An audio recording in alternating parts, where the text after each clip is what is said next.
All right, we're going to start with the BZA meeting tonight. So we'll go ahead and call the BZA meeting to order for March 2nd of 2021 with a roll call. Tony Davis, thankfully. Here. Jerry Harris. Here. Amber Beal. Here. Joey Engel. Here. Ben Lewis. Here. John Sessoms. Here. Sorry. Devin Murphy. Here. That wasn't me. You didn't get near the barks. That was me. Is Craig absent tonight? Jeff? Craig's going to be absent tonight, yes. Okay. And then Jeff Seifarth. I'm here. I feel like I should bark or something. Thanks, John. I'm waiting for mine to do a little bit later. So the only business this evening is the approval of the minutes from the 2/16/21 meeting. If there are no comments or changes, then I would entertain a motion. This is Jerry. I'll make a motion to accept the Board of Zoning Adjustment meeting for March 2nd. This is Joey. I'll second. All right, we have a motion and we have a second. Is anyone opposed? All right, thank you guys. Of course, the next meeting that we need will be TBD. And then I would entertain a motion to adjourn from the Board of Zoning Adjustments. It's John. I'll motion to adjourn the Board of Zoning Adjustment. This is Tony. I'll second. Motion and a second. Is anyone opposed? All right, good deal.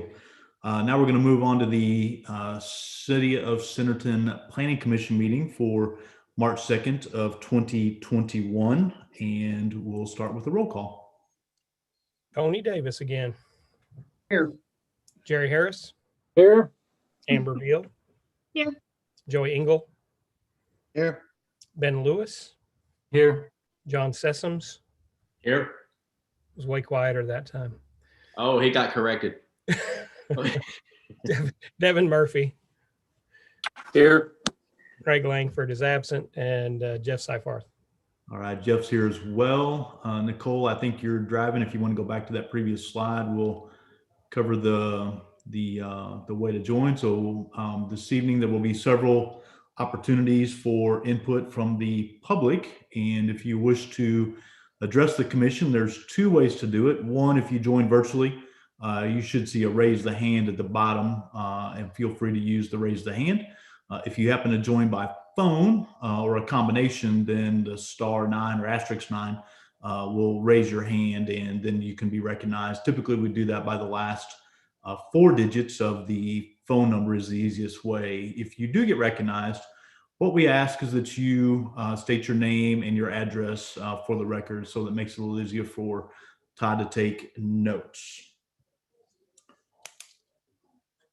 Our first order of business is the approval of the minutes from our 2/16/21 meeting.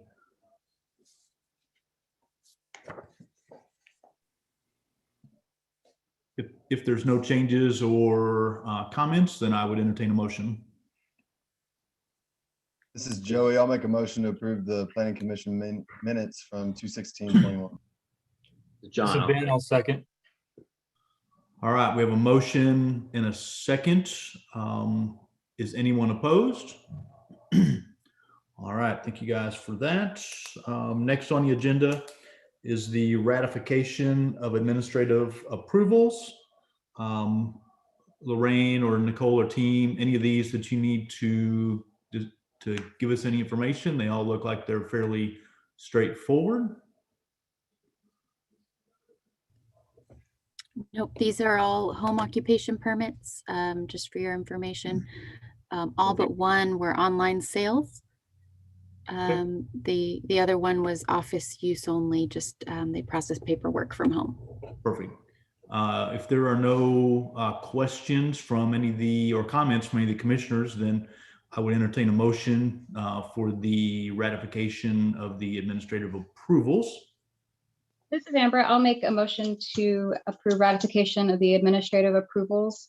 Do you want me to list out each one individually? Nope, we can just do them collectively. Okay. John, I'll second.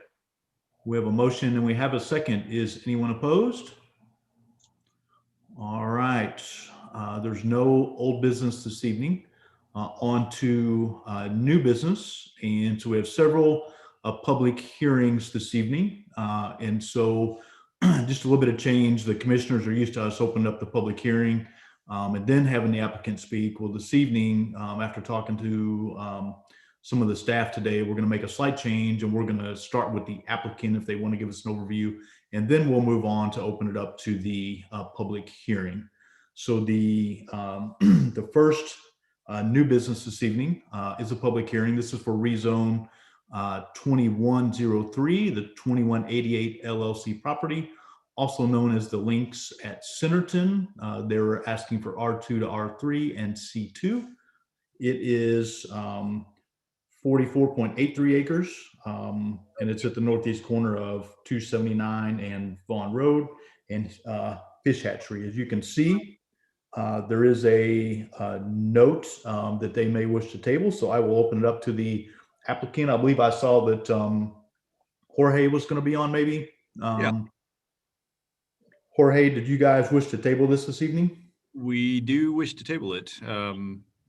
Do you want me to describe what we're doing, or are we just okay to just say to ask to table it today? I think this evening, if you want to ask to table it, then we'll table it. And just a note that it was planned for the 16th. If that changes, of course, then that would be noted as well. Okay, then yeah, we would like to table this at this time. All right.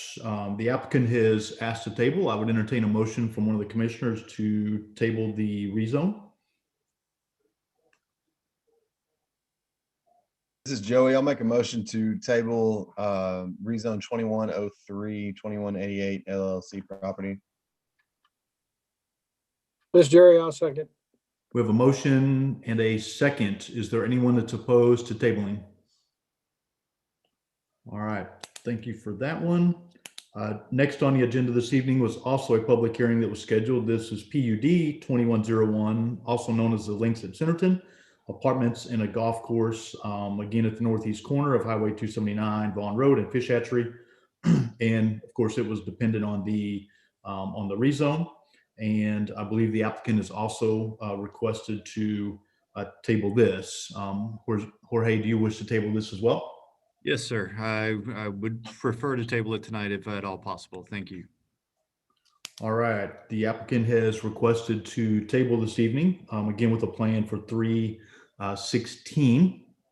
I would entertain a motion from one of the commissioners to table this agenda item as well. Hey, Jeff, before we make a motion, George, can you elaborate on, are you guys planning on any changes or elaborate? There's a meeting set up with the Fish and Wildlife tomorrow, and they want to discuss the impacts to the fish hatchery across the road and anything that might kind of happen with that. So as a virtue that meeting was happening after this meeting, we thought we'd table it to give it time to find out what kind of consensus they would come to. Okay, thank you. This is Joey. I'll also make a motion to table PUD 2101, the Links at Centerton. This is Ben, I second. All right, we have a motion and a second to table. Is there anyone that's opposed?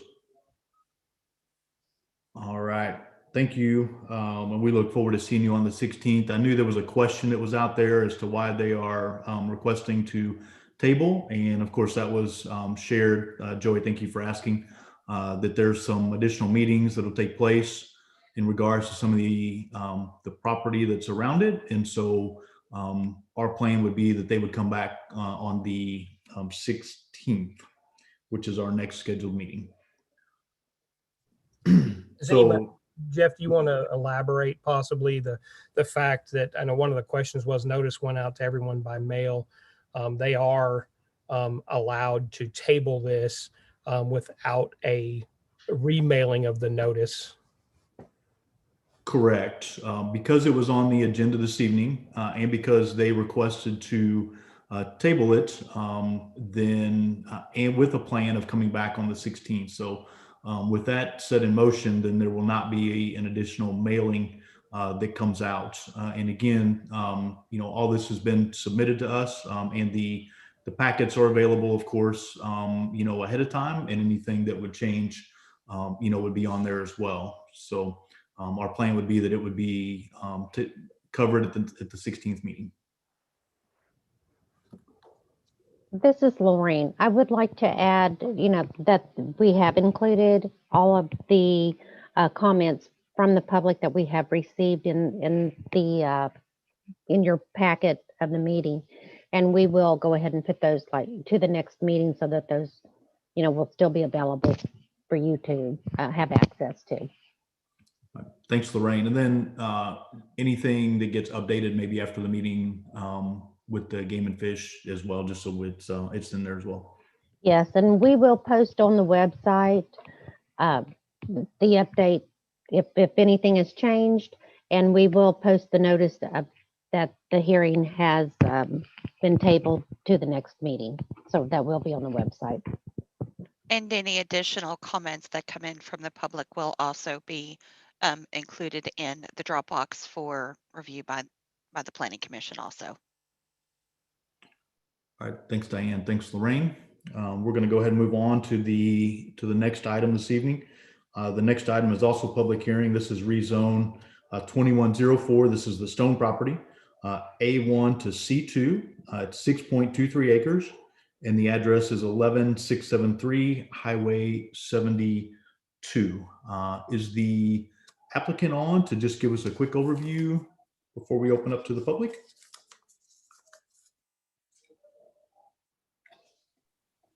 Yes, Bob Stone is on there. Can you hear me? And Bob, you've been Hey, Bob. unmuted. There you Hey, go. how are you? Yes, we would like to, we're proposing to rezone from A1 to C2. Since this is highway frontage, we feel commercial development would be applicable for that type of property. And so we haven't really specifically, my wife and I haven't really picked anything specific as to what we want to develop, but we've kicked around a lot of different things. And we would prefer to try to look at something that's currently not provided in Centerton as a service in that area. All right, thanks, Bob. If you'll just kind of hang out for us, and we'll go ahead and open up to the public, but we may come back and have some questions, okay? Okay, thank you. All right, thanks. So now we'll go ahead and open it up actually, I'd like for the staff to give us a quick overview because sometimes that will help with some of the questions, and then we'll open it up to the public. Yes, this project is located on Highway 72. It was just recently annexed to the city of Centerton on January 12th. So we're just kind of waiting on a new actual parcel ID number that is within the city. And they are requesting for highway commercial, which, as you can see on this map here, does go with our land use plan that was adopted. And the highway commercial is intended for businesses which cater to highway traffic, such as service stations, drive-in restaurants, motels, supermarkets, and similar businesses, with the appropriate setbacks. This highway is designated a major arterial with 100 feet of right-of-way. The surrounding zoning, currently most of it is county. The parcel just to the south of this property is the Crazy Car Wash. So it is already a commercial commercial use. They have chosen not to rezone at the time. They're just kind of functioning as they always have been, even though they've also been annexed to the city. And then to the west of this property is R2, and that is the Orchard Park subdivision. So the C2 may be considered compatible with adjacent uses because it is next to the other parcel that is currently a commercial use, and there is plain commercial further to the south. And in the land use plan, this area is designated as commercial, and it would be a node of neighborhood serving commercial development that would be established at that intersection of Herbal, so that's a little bit further south, but then also areas north there on Highway 72. So it is considered consistent with the land use plans designation of commercial. All right. And that's it in a nutshell. Thanks, Diane. Now we will go ahead and open it up to the public. So I would entertain a motion to open the public hearing. This is Amber. I'll make a motion to open the public hearing for rezone 21-04 Stone Property A1 to C2. John, I'll second. Motion and a second. Is anyone opposed? All right. Now, if there's anyone from the public that wishes to speak, again, 2 ways to join, raising the hand and or if you're on the phone, press *9 and then we will recognize you. If you're recognized, again, name, address, and then we do ask as a courtesy to the others that wish to speak to try to keep it to around 3 minutes. So with that, I would entertain the first person. I don't know if that's going to be Diane or Nicole letting me know who wishes to speak.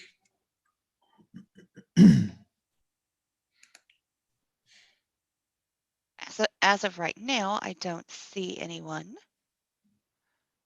Oh, I think I just saw a hand come up. Yes, there we go. We have a Caesar. And Caesar, I'm not even going to try to mispronounce your last name, so I will let you say your last name.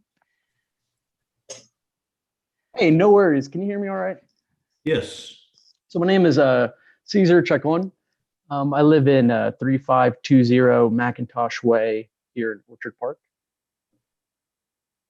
So I just wanted to bring up some concerns I had with this change in land use. I just kind of wanted to run down the list. I'm a little bit worried about property value. Yes, there is a car wash there at the time. You know, we knew that moving into the neighborhood. That's already pretty noisy as is. Like I said, we've already, you know, we chose to live here, so that was set in place. My concern is just coming in and adding more retail, adding a gas station. I know that there's a comment that we want to do something that's not available in Centerton, but even within that kind of property value concern, especially, you know, our neighborhood and the two neighborhoods kind of that we're sandwiched in between. Along with that comes with kind of a concern for wanting to use more land for commercial when the main artery of Centerton already has, we have like 6 pizza places. You know, we had a pizza place that went up, it was a local place. They closed down. There's already strip malls that don't have full vacancy. So there's that concern as well. We're within 3 miles north and south of a gas station. We're within 4 miles of a convenience store, within 5 miles of Walmart, both a supercenter and a neighborhood market. Liquor stores within 4 miles.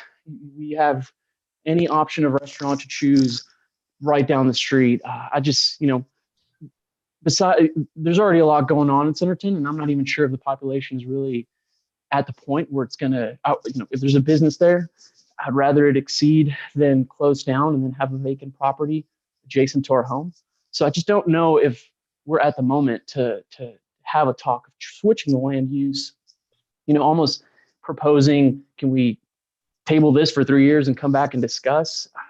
I worry about that along with safety, just being adjacent to that property. I understand there's setbacks and all that stuff, but you know, the amount of light pollution we're going to be getting in from the business, the amount of traffic we're going to be getting in, you know, the amount of noise coming in, it doesn't seem like a good spot to put retail. I understand it follows the new land zoning plans, but yeah, so it's pretty much the kind of main concerns are just property value of the homes next door.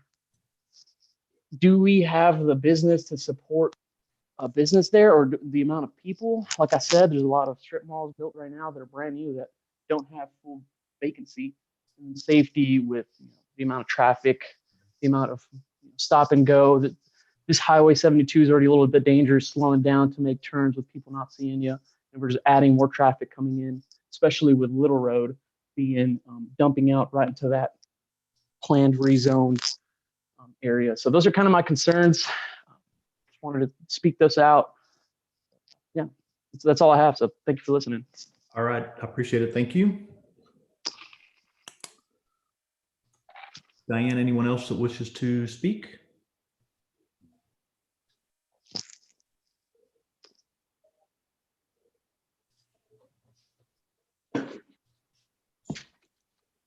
There is a Faith Bentonville. Hi. That's actually my husband's church that he's the pastor of. This is Jennifer Schmidt, and we live at 610 Arkansas Black. I really just had a question to ask tonight. Am I being heard okay? Yes, you are. Okay, so my question is this. Like, I realize 72 is going to develop, probably in the next 5 years, pretty heavily commercial. And I guess I in no way am resisting commercial development there. My question is, being that it's adjacent to a neighborhood, is there a way to limit what kind of commercial development goes in so that we're not seeing something that's like 24-hour service and open throughout the night next to a neighborhood? I guess my question is there any way to kind of put some specifications on what type of commercial development can go in there? So the answer is yes, in a way. And so there are, I don't know if you can see the screen or not, but there are different commercial zonings. There's a C1, there's a C2, and there's a C3. And depending on which zoning is on the property, there is also a list, a large or long table of what's acceptable in the zoning. So yes, in a way, we can do that. Once it's rezoned, then of course there's a development plan that goes with it and some other things. But that's the control that we have. We can't, once we pass it as let's say a C2 or a C3, then they would have to go by what's in the zoning unless they would ask for an exception, which of course then would come back to a public hearing as well. Okay. I mean, I guess our position would just be, if at all possible, that it not be a 24-hour business right next to a neighborhood. But otherwise, we acknowledge that commercial things are going to develop all across this 72 out here. So I guess that's all we're asking, is that it not be 24-hour business. Thank you. Thank you.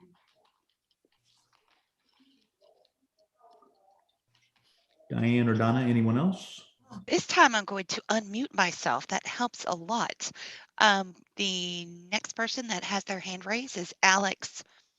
Again, I'm not going to butcher your last name. So Alex, you should be ready to speak. Hi, Alex, are you there? Do you hear me? Yes. All right, thank you. Yeah, my name is actually, it's Carlos Ugarte. I'm actually a neighbor to Caesar at 3530 Macintosh Way in Orchard Park. A lot of the things that Caesar brought up and the previous person, my concern really is one, property value. Yes, we did know that the car wash was there when we purchased our home and our property. But concern is property value, light pollution, noise pollution, and even odor potentially, depending on what kind of business is there. Where if there's going to be like a gas station or a restaurant, is the dumpster going to be right in my backyard? That's one of the concerns I have. As far as light pollution, we have issues sleeping as it is. We don't need some giant light posts beaming their lights right into our bedroom, preventing us from having sleep issues. So I would also have concerns with that. Or is there going to be like some kind of barrier built to help prevent light pollution if something gets built there? Other things I have concerns with is just the traffic here. Yes, it is commercial property, but we're also in the middle of a bunch of different residential areas. So I don't see a commercial business being built there as making sense. I don't see just a standalone restaurant that it doesn't make sense to put that there. Gas station, we already have gas stations down the road that we can go to. To me personally, it just doesn't make sense, and I would be against having something being built there. However, just like the previous person said, if we could put like some kind of restrictions on what is being built there, that would be great. But otherwise, yeah, those are some of my concerns. All right, thank you. Diane or Donna, anyone else? Yes, we have a Peter Alberts that has his hand raised. Hi, Peter. Good evening, everyone. Thank you very much for the opportunity to speak. We live at 520 Arkansas Black, and my son at 530. And as the other concerns raised, I want to just add my voice to the potential of impact environmental for the people living in Arkansas or in Orchard Park, especially around the McIntosh Way, Arkansas Black intersections. As they said, yes, we understand the car wash and it was there, but I don't think any of us understood the complete noise impact that's coming from the car wash. You know, with the automated process taking cars through, there is a speaker in that area that instructs the people to move forward or change, plus the spraying and the vacuum as you exit that washes off excess fluid from the car wash. So just that impact alone currently is disruptive because the car wash does run, at extended hours. Adding a commercial property there most definitely would have an impact on the traffic patterns. I just don't know. All of us in that area have animals as well, and the impact of that and additional noise on them being so close to the property lines would most definitely raise a concern and echo what the others have said. If we have an impact or an opportunity to impact the what type of business is there, and we can have a conversation through that, it would absolutely make sense to be part of it. So not that we want to impact or hamper development as we grow and as neighborhoods grow. We welcome development, but there is also an impact on the owners' value of their homes, the traffic patterns, the impact on just day-to-day living, and have most definitely a concern in that area as well. Thank you. Thank you, Peter. Diane or Donna, anyone else? I do not see any other hands raised at this moment. We will do a second call then. No additional hands. And we'll do a third and final.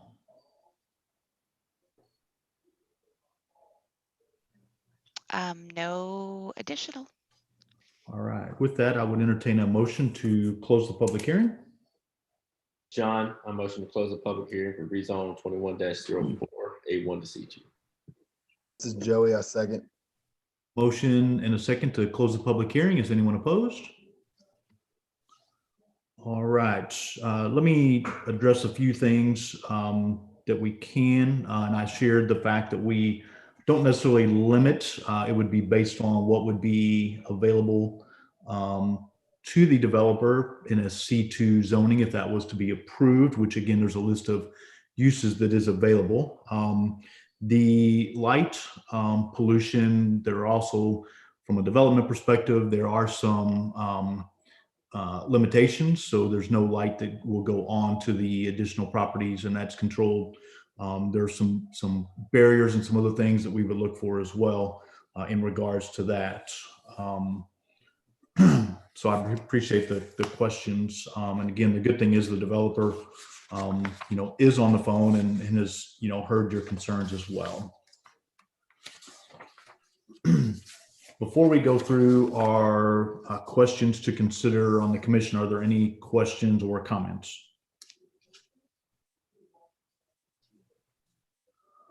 All All right, Nicole, if you're driving, if we could forward to those questions for me.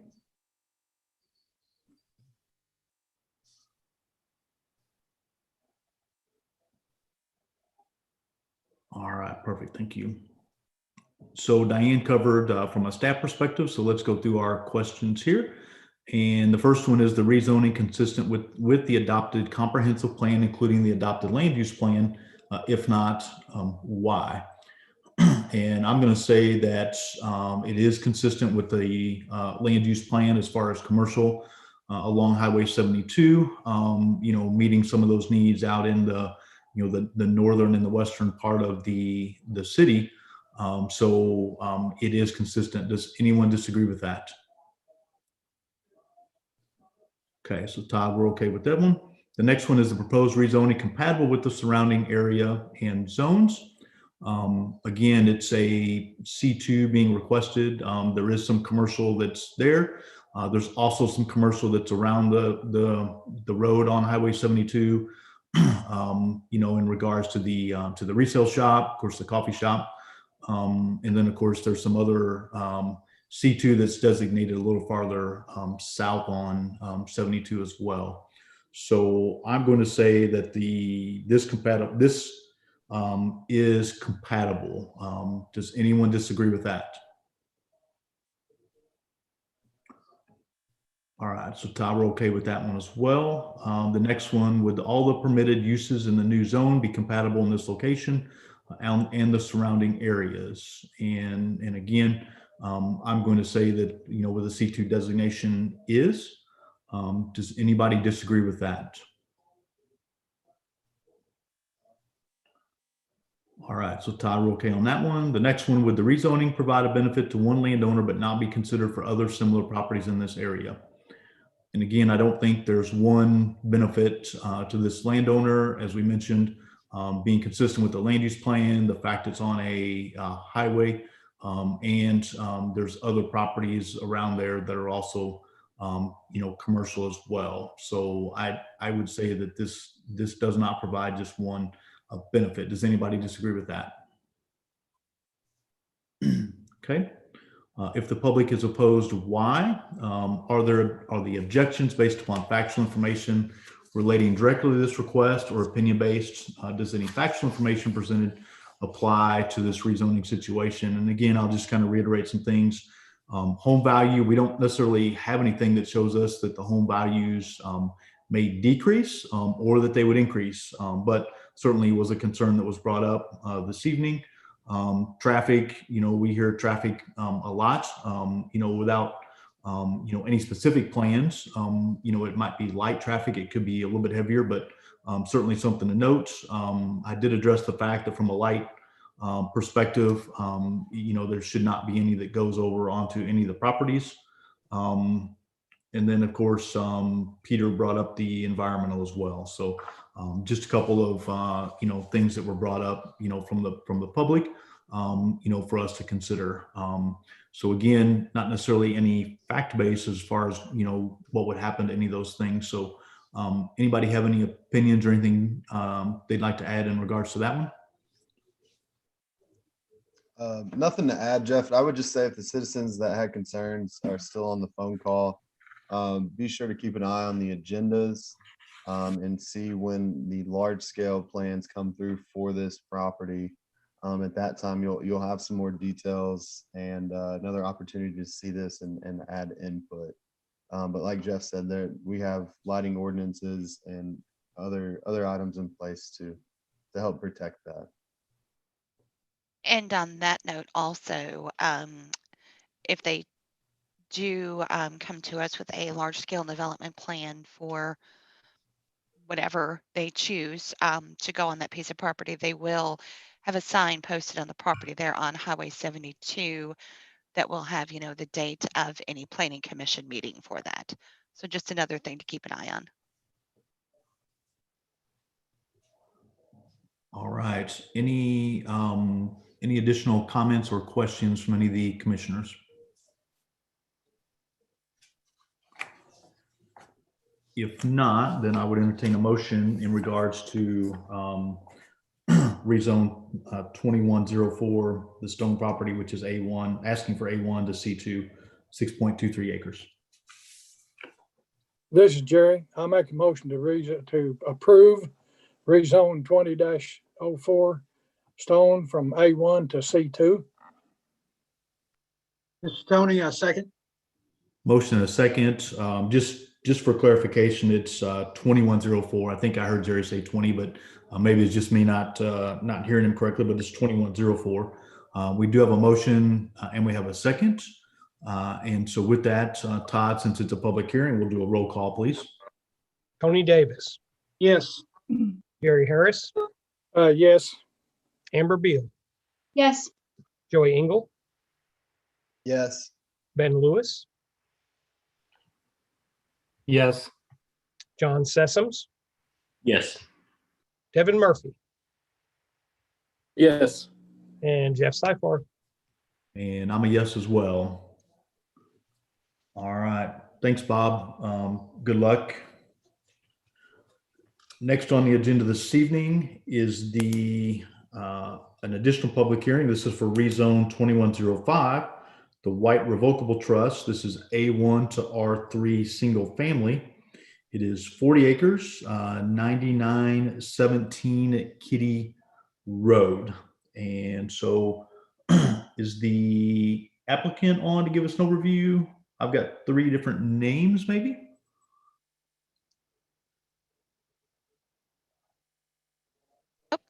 Nick is the developer and his hand is raised. Hey, Nick, do you just want to give us a brief overview?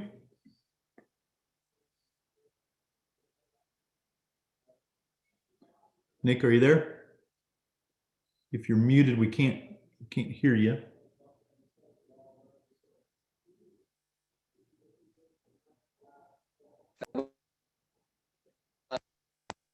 Are we there? Can we hear? Yeah. Can you hear me? There Yeah. we go. All right, sorry. Hey, we're just asking for a rezone tonight here for duplexes here on this project. We also would be bringing improvements, Kitty Road, much needed improvements to it, and paving and things. And there's, I don't think we're getting into real high density there. So, but that's really all I have is we're just asking for it to be rezoned for duplexes here, and they'd be following the city standards and codes and the off-site improvements that would be required to support the project. So Nick, what I have here is that you're asking for R3 single family. Diane, didn't we have duplexes on this 40 acres?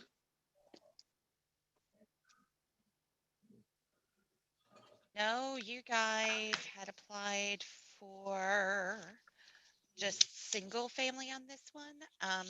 You were going to do duplex and then you decided to do the townhomes on, oh heavens to Betsy, Myers Bland, I think Bland property, but this one you have it as single family R3. Okay. Well, I guess that's what we're going to be asking for tonight. I thought that they'd ask for duplexes here, but so I guess we're asking for single family R3 here tonight then. Yes, you had asked for the same that you had rezoned the property directly to the south. Okay, well, I wasn't handling this one, but so that's what we'll be asking for tonight then is the R3 single family. All right, thank you. Thank you. All right, if you'll just hang out, we're going to proceed. Diane, do you want to give us an overview of this one as well?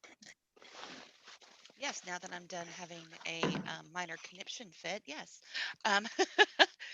This property is located here in the little bend here in Kitty Road, which is currently a gravel road. The property directly to the south of this was rezoned in the last meeting or so with the Planning Commission to R3 single family and then commercial right there along Highway 102. This parcel, like the previous parcel, was recently annexed to the city. This one, the annex was approved will be approved. Let's try that again on the 9th. No, I keep getting February and March confused, so excuse me. On February 9th, so it is officially annexed in the city also, and it would be high density single family residential, and those do have the single family units that are the minimum lot area is 6,000 square feet. Lot width is 60 feet, and then the setbacks are going to be 25 from front and side street, 20 feet from the rear, and the sides be 7 feet. Utilities, this property does has access to Centerton water, but currently not sanitary sewer.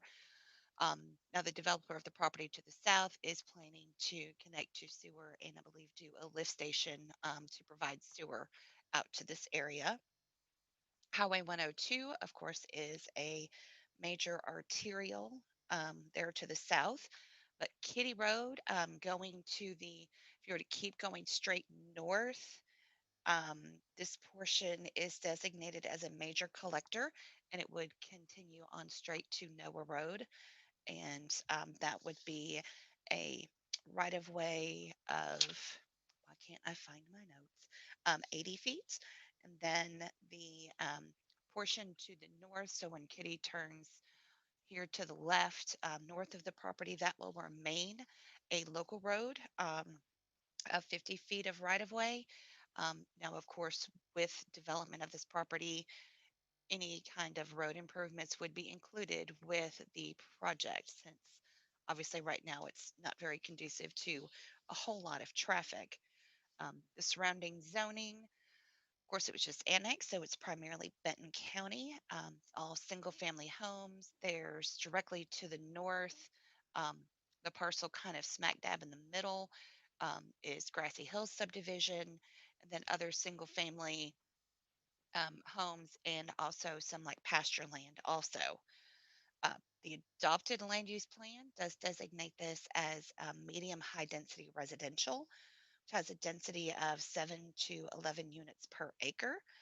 And the single family would, about 6 to 7 units. So this would, still be single family homes, and it would be the same as was to the south. And it is considered compatible with the land use plan. Thanks, Diane. Let me just make sure that I heard you. You said they will have access to sewer? Currently, it does not, but the development to the south will be bringing in sewer. They're planning on doing a lift station and connecting to sewer, so it will have access to sewer with that one. Okay. And I believe it's going to be the same developer. Okay, thank you. Let's go ahead and open it up to the public. So with that, I would entertain a motion to open the public hearing for Rezone 2105.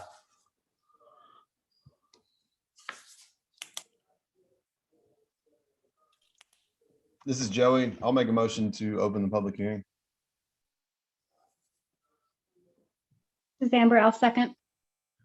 Motion, and we have a second to open the public hearing. Is anyone opposed? All right, just a note, as we get ready, there were 2 emails that came in. Actually 3 emails, I believe, that came in. And their residents may be on this evening, but just want to make sure that it was noted that we did see those in our packet. Again, if you join virtually, you're welcome to raise your hand via the button, or if you join by phone, a *9 or an *9 to be recognized. And again, name and address, please. So with that, Diane, is there anyone that wishes to speak? Yes, we do have a Tommy Coughlin that has his hand raised. Hey, Tommy. Hey, guys, can you hear me? Yes, sir. Fantastic. Well, Tommy Coughlin, I'm at 10191 Highway 279 North there. So we've got quite a bit of property surrounding this development. So we're very pro development, but wanted to check on a couple of things. The sewer has been mentioned, and that's a big area of concern for me in seeing how that'll impact the surrounding properties and future development use. So I heard a lift station being mentioned. That's the first I've heard of that. Hopes that someone can shed some light on exactly what the plans are with the sewer, because that's my primary concern. And then secondarily, I was a little surprised to hear duplexes being mentioned.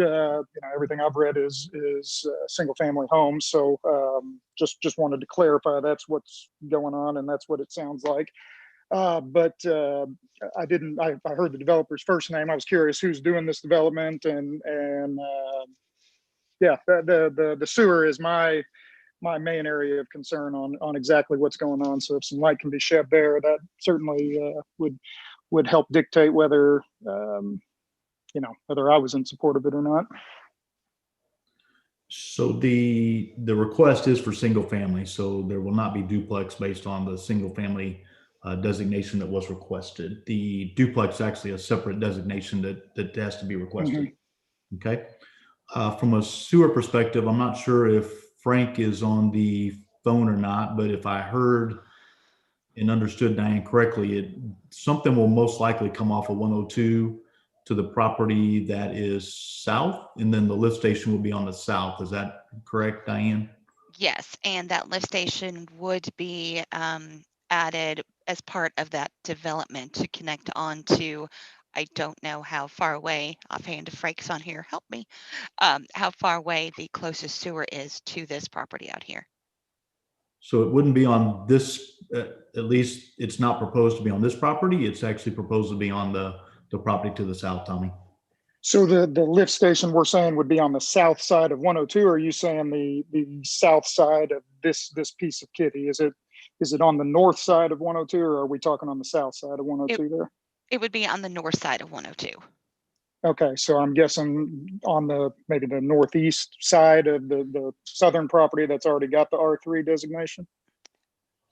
Somewhere on that property. I don't know the exact location. We have not received a official submittal with that one. I had just talked to the developer previously, and that was his plan to be able to bring sewer out to this area. Okay. Yeah, obviously we would love to get any information regarding that, but those are my my chief questions going into this. All right. Thanks, Tommy. Thank you. All right. Diane, anyone else wishes to speak? Yes, we have Kenneth Mills.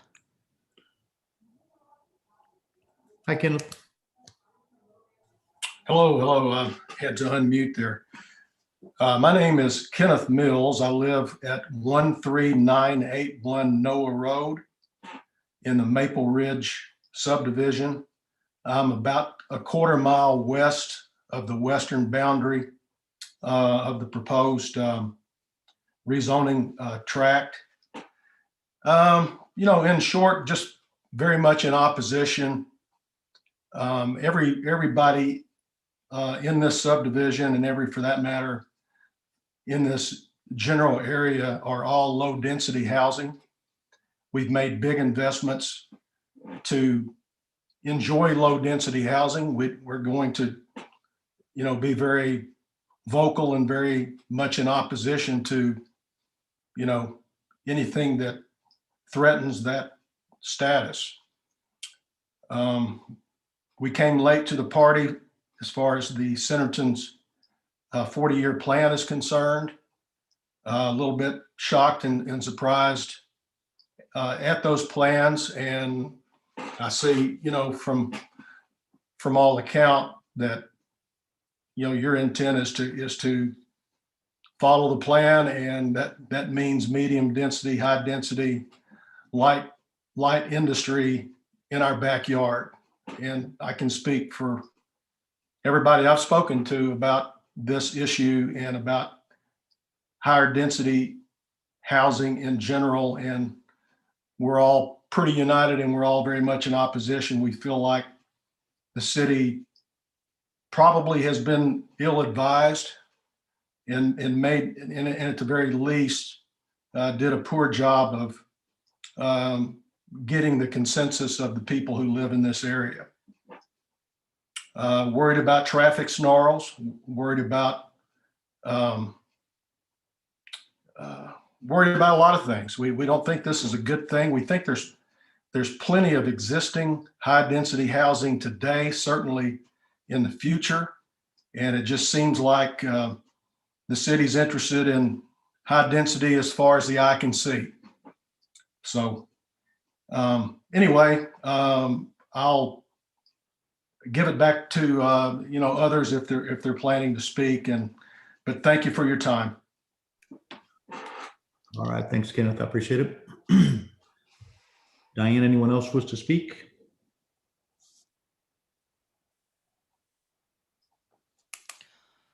So far, no. We'll go ahead and do a second call.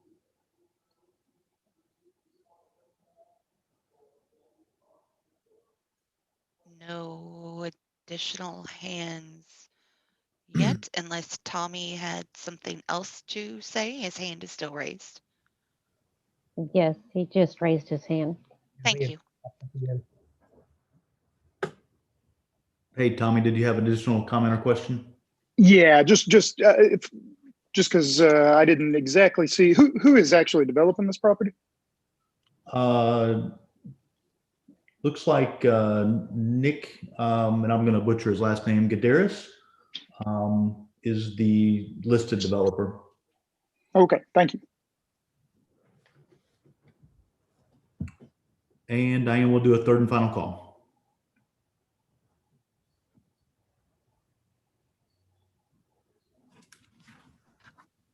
I do not see any, nope, additional hands. Okay, we'll go ahead and I'd entertain a motion to close the public hearing. This is Ben. I'll make a motion to close the public hearing for rezone 2105 White Revocable Trust. This is Amber, I'll second. So we have a motion and we have a second. Is anyone opposed? All right. Again, just for clarification, they are requesting single family. I'm just going to speak up on the comprehensive plan because I think it's deserved that we spent close to 2 years on the comprehensive plan, which included many notifications, including all the way down to our schools and several open forums, along with folks that lived in the city, around the city, individuals and businesses. So we did spend a lot of time going through each part of the city, which is the reason we have designated areas like commercial, residential, business parks, and a variety of others. So Kenneth, I appreciate you asking, and we did reach out. We did publicize and again spent just over 2 years in regards to our comprehensive plan that gives us our direction as a planning commission.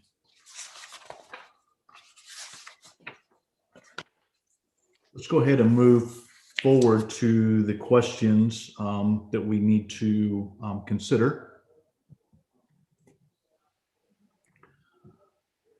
So again, is the rezoning consistent with the adopted comprehensive plan, including the adopted land use plan? If not, why?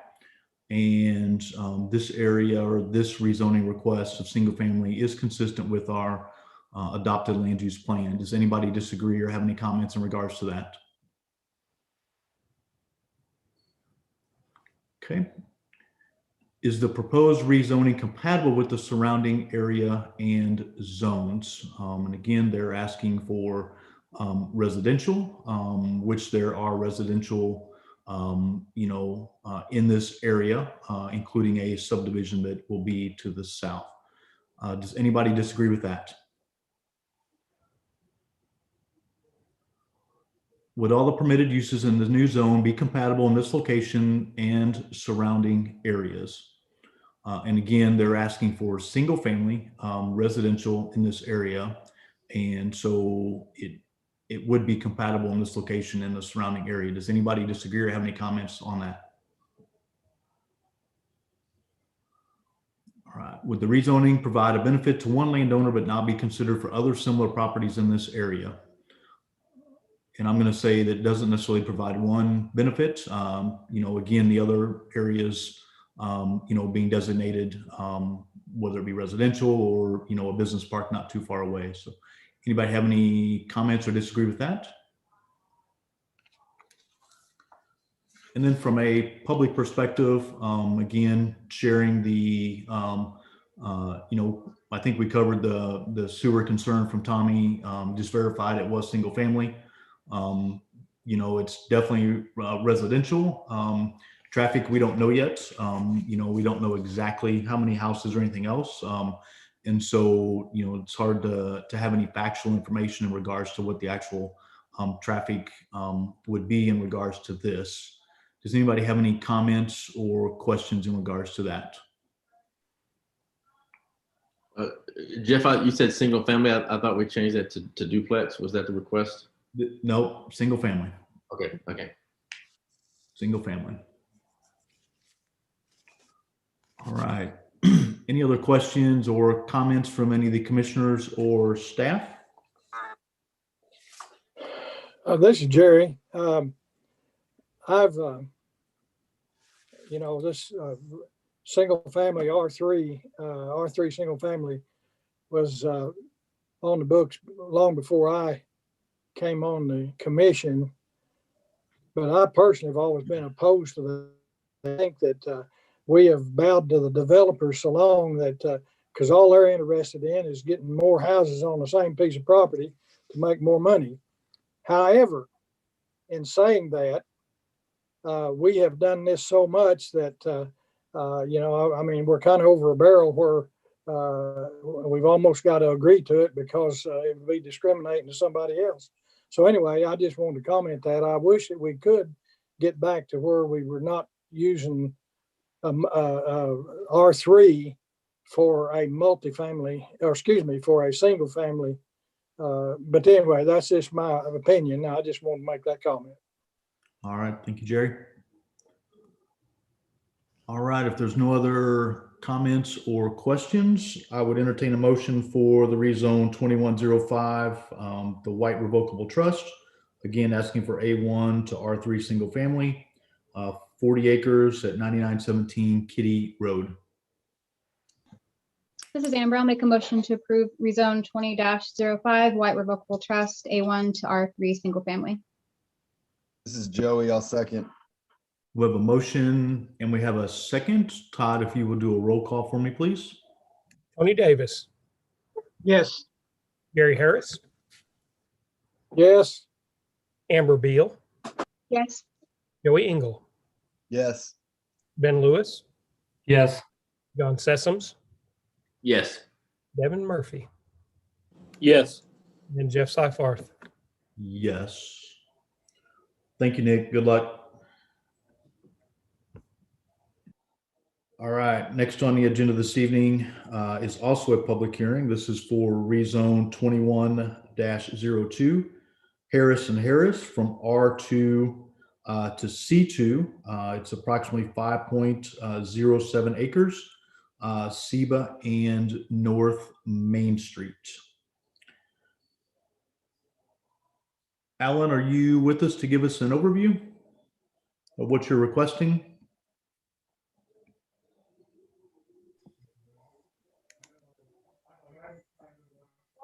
I do not see him. Wait, I see Sand Creek Engineering. Just a moment. Okay. Are we unmuted now? Yes. This is Lee Mine with Sand Creek Engineering. Alan is here with me as well as a developer, so we're in the same room. Y'all want an overview of what's going on here? Yep, go ahead. Oh, you want to do that? Okay. Yeah, my name's Alan Harris. I own multiple self-storages in Northwest Arkansas as well as the River Valley. I'm actually going to become a resident of Centerton here in the next 30 days or so. And we really like this site and we really think it would offer a really good service for this particular part of Centerton and help and be a really good buffer between the residential and the commercial corner that will eventually be something from a high traffic standpoint.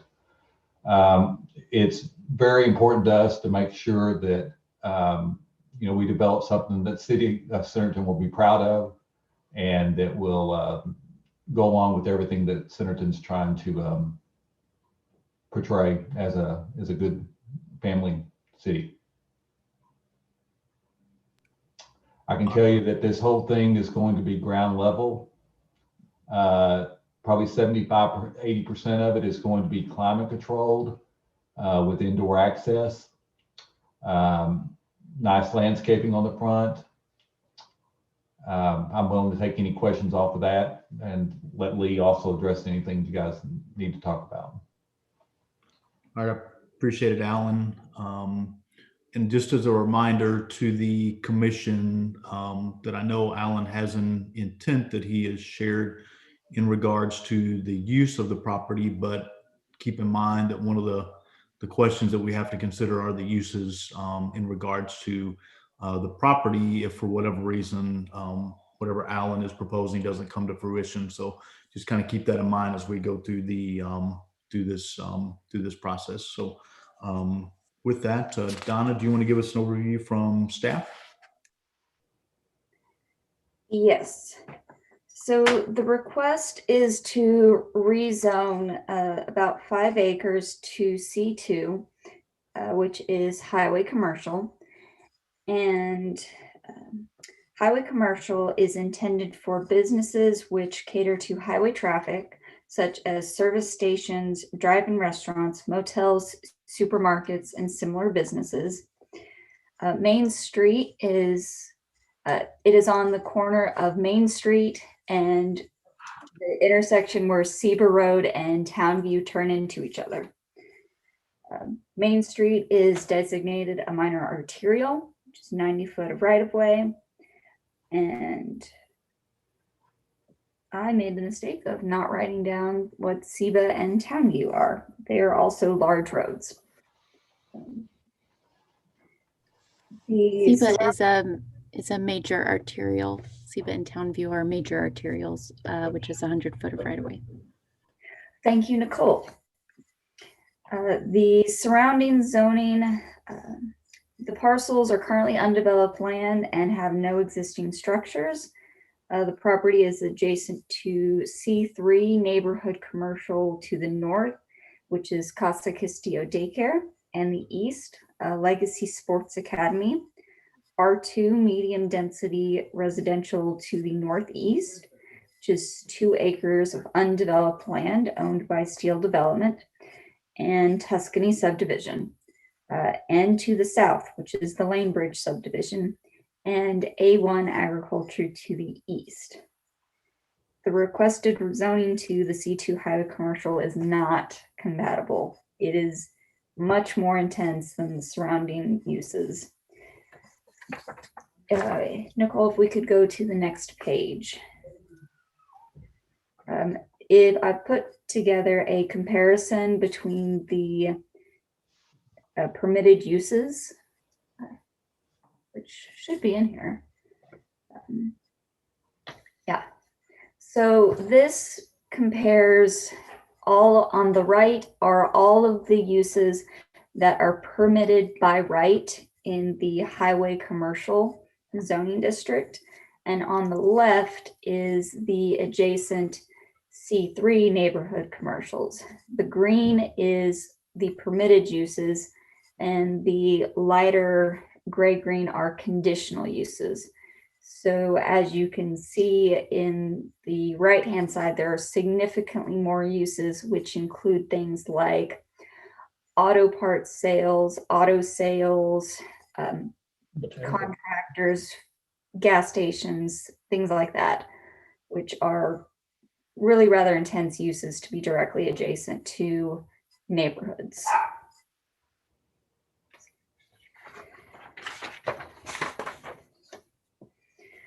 So per the adopted land use plan, if we could go back to the land use page.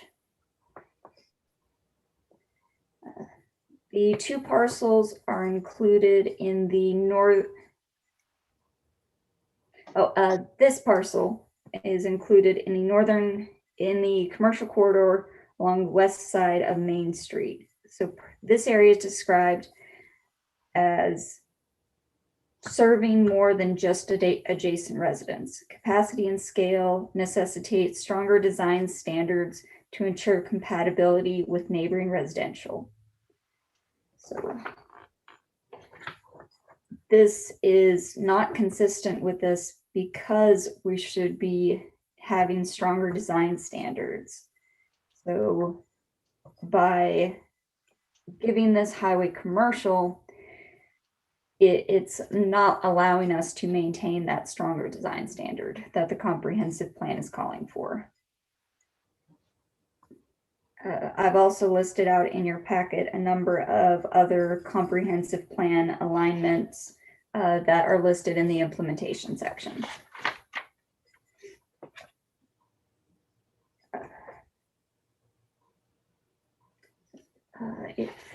If you have any other questions, please feel free to ask. All right, thank you, Donna. Let's go ahead and open it up to the public. I would entertain a motion to open the public hearing. This is Joey. I'll make a motion to open the public hearing for rezone 2102. It's John. I'll second. Motion and a second to open the public hearing. Is there anyone that's opposed? All right. Again, if you joined virtually, there's an opportunity to raise your hand. Or if you happen to call in, you can do *9 and you can raise your hand. Again, we ask for a name, an address, and again, kind of a 3-minute timer, if you will, just as a courtesy to the other folks that are on the call that wish to speak. So with that, Donna, do we have anyone that wishes to speak? Yes, we have a couple of hands. Okay. First up is Wayne Lowe. Hey, Wayne. Good evening. Everybody hear me? Yes, sir. All right. Thank you. Wayne Lowe, 211 Shane Drive, Centerton. I'm resident on the north side or south side of 102, excuse me, by the firehouse. Also a city council member, so I'm commenting both. As Donna said, that is C2 is too intrusive for that area with the number of houses and development that's already there. I know we just did the same thing on the previous rezone, but this one is way more populated with homes in that area. I think that's way too much, being as the C3 areas are already around it. I would say, for my opinion, that C2 is inappropriate for there, with it backing up to those homes on Haas and then all around the Chatty Drive and such, and across from that. So I would say C2 is not appropriate for there. So I appreciate your listening to me, and I thank you. Have a good evening. Thanks, Wayne. Donna, next. Next is Annette Schmall. Hey, Annette. Hello, this is Annette Schmolly, and I actually am a homeowner at 112 Haas Street, and I have a couple concerns in regards to transferring the zoning to C3. You know, our roads, especially Main Street, is getting really busy, as well as Seba and Main Street with the new light going in, which is great. However, there's so many accidents. I don't think our infrastructure is there to warrant a, whatever that's called, storage unit area would entail. I'm also concerned about the noise if it's a 24-hour type of facility. And then because my property is adjacent to that field, you know, what will the actual clearance between the storage facility and the residential home's fences? I mean, my gas meter is outside the fence, out of my fence. So how much access will the gas companies have? And will that be part of the property of the storage unit if it is passed? Because if my gas meter is damaged by any of the storage patrons, you know, I'm going to be responsible for those repairs. So do I need to, you know, move my fence? So it's just not appealing for a storage unit to be backed up against my property, as well as what the clientele and all of the other RVs and those types of storage things. Is that going to be backed up against my fence line? That's all I have. Thank you very much. Thanks, Annette. I will ask Donna. If she doesn't know, then we'll come back. Is there an easement back there for the utilities? I'm assuming there is for the subdivision. And then what are the, how far away would that be in regards to the property line? That I am not sure. Are you asking specifically about this property or the subdivision to the south? Well, both. I guess just trying to answer Annette's question. I'm assuming there's an easement back there that the utilities run in, and I was just trying to verify that because Let then me look at Lane Bridge. I'm sure that there's I think there's a 25-foot utility drainage easement on Lane Bridge. And then you also have the overhead power lines. Yeah. There. Yeah, there's quite a bit of space back there that we addressed that when we did the legacy complex as well. It's at 50 feet. So, 50 or 100? I think it was 100. I 100? think it was pretty good size. So, Okay, let me look at the plat and look at some things, and I'll get back with you. Okay. My assumption is it'll be close to what legacy's at. It's gonna be 50, might be 50 on the house side, 50 on. Oh. Annette, we will come back to you. There's a chance there's an easement back there that the utilities would use, you know, in order to get access to the meter, but our staff will confirm that and get back to you. Okay. Awesome. Thank you so much. Hey, I just looked it up. Surprisingly, I beat Nicole and Lorraine. I don't know how that happened today. There is a 25-foot utility and drainage easement along the back of all the lots on Haas Street. And then also from, it looks like the back property line, there's an additional 25 feet for the overhead electric transmission line. Because it looks like that transmission line easement goes from that utility and drainage easement to outside of that property line. Okay. So are you saying that there's 50 feet on Lane Bridge total? There is on the other side of Lane Bridge, there's a 25 feet, and then within Lane Bridge, there's 25 feet. Okay, so it's a total of 50. Yes. Well, see, I'm trying to, Lorraine, you might want to look at it too, because it looks like actually there's another 50 feet on the other side because it does have center line of overhead electric transmission line. Oh, because that's big power.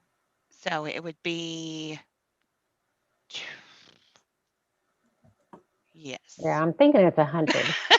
Yeah, I know they typically are 100. This one's just kind of laid out odd. the way they have it shown. But yeah, it looks like there's 25 feet within the Lane Bridge subdivision, 25 just outside their line, and then of course another 50 still past that. So yeah, a full 100. Direct answer to Annette's question would be there's a 25-foot easement that is on or near that fence line and then would run, that would give access to the utility companies in order to access any utilities that they needed, such as a gas meter. And nothing would be built in there as well. Definitely not within the electric easement. Okay. All right. Donna, do we have anyone else that wishes to speak? Yes. Saul Solis. Hi, Saul. All right, guys, can you hear me? Can you guys hear me? Sorry. We can hear you, Saul. All right. So I was from 104 Haas. It's the second home on Haas Street from Main Street, on the right hand side.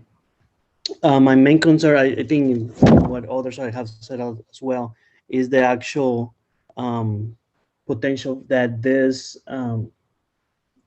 permit allows potentially in the future to change to a different type of commerce, right? So if now or is the plan is to have a mini storage, but then that doesn't happen and we end up with a fuel station, which does not, according to the schedule of use, does not even require a conditional permit. So that is my concern, especially because being so close to the intersection, this property will have to have maybe some sort of entrance on Main Street, and if not, it's still close to the intersection that it will actually cause some already some problems with the traffic. I think somebody addressed the fact that this is a neighborhood and there's some kids running around and it's becoming quite a bit of very busy. And so to me, this kind of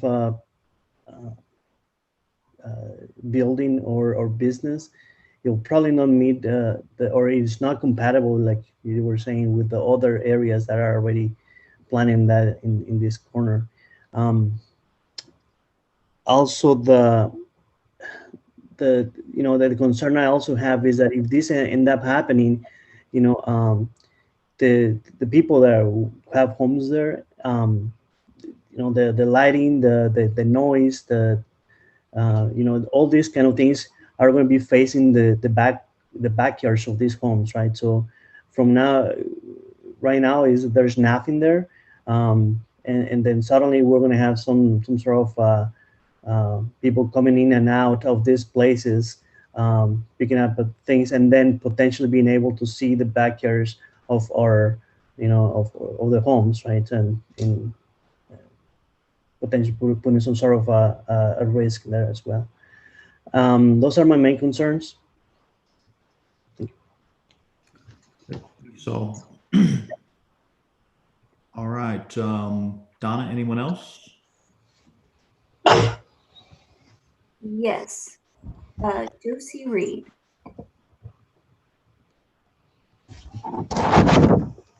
Hello, this is Josie Reed. I'm at 440 Woods Drive. I am speaking as a resident that lives literally pretty much around the corner from this location, and also as a council member. And looking at the layout here and understanding the C3, and then wanting to look at maybe rezoning this as a C2. I'm in agreement that it is not compatible, nor is it consistent with this neighborhood. I think we need to keep this, as a C3 possibly that could go in there. But I also think of it from a perspective of Main Street is our main street coming into town, and driving down the street and getting to a section of town, which is really kind of in the middle of town here, and just seeing storage units, it just does not seem compatible to me. And that also turning down to Seba Road and seeing the storage units here next to Legacy Sports and across the street. I understand it's commercial and could lean that direction. I just am struggling with it being a C2 highway commercial. And so there I would say that it's inappropriate with the zoning. All right, thanks, Josie. Sure. Donna, anyone else? Yes, Gianna Miller.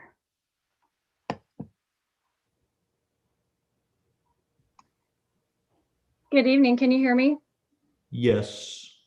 Thank you. This is Gina Miller. I'm at 114 Haas Street. I previously submitted some questions, but had one additional question. When we were talking about easements and clarifying what those easements are, I understand that that would definitely pertain to a permanent structure, but I also wanted to see if there could be clarification around campers, motorhomes, or other vehicles parked in that easement because they're not permanent, which would directly be lined up, you know, at our backyard behind our fences. So that's, again, I submitted some questions previously, but had that additional question. Thank you. So if I understand correctly, you're also trying to just figure out how close they might be to the residents on Haas. Is that essentially what you're trying to get to? Right. I'm on Haas, and this would, you know, align with my backyard.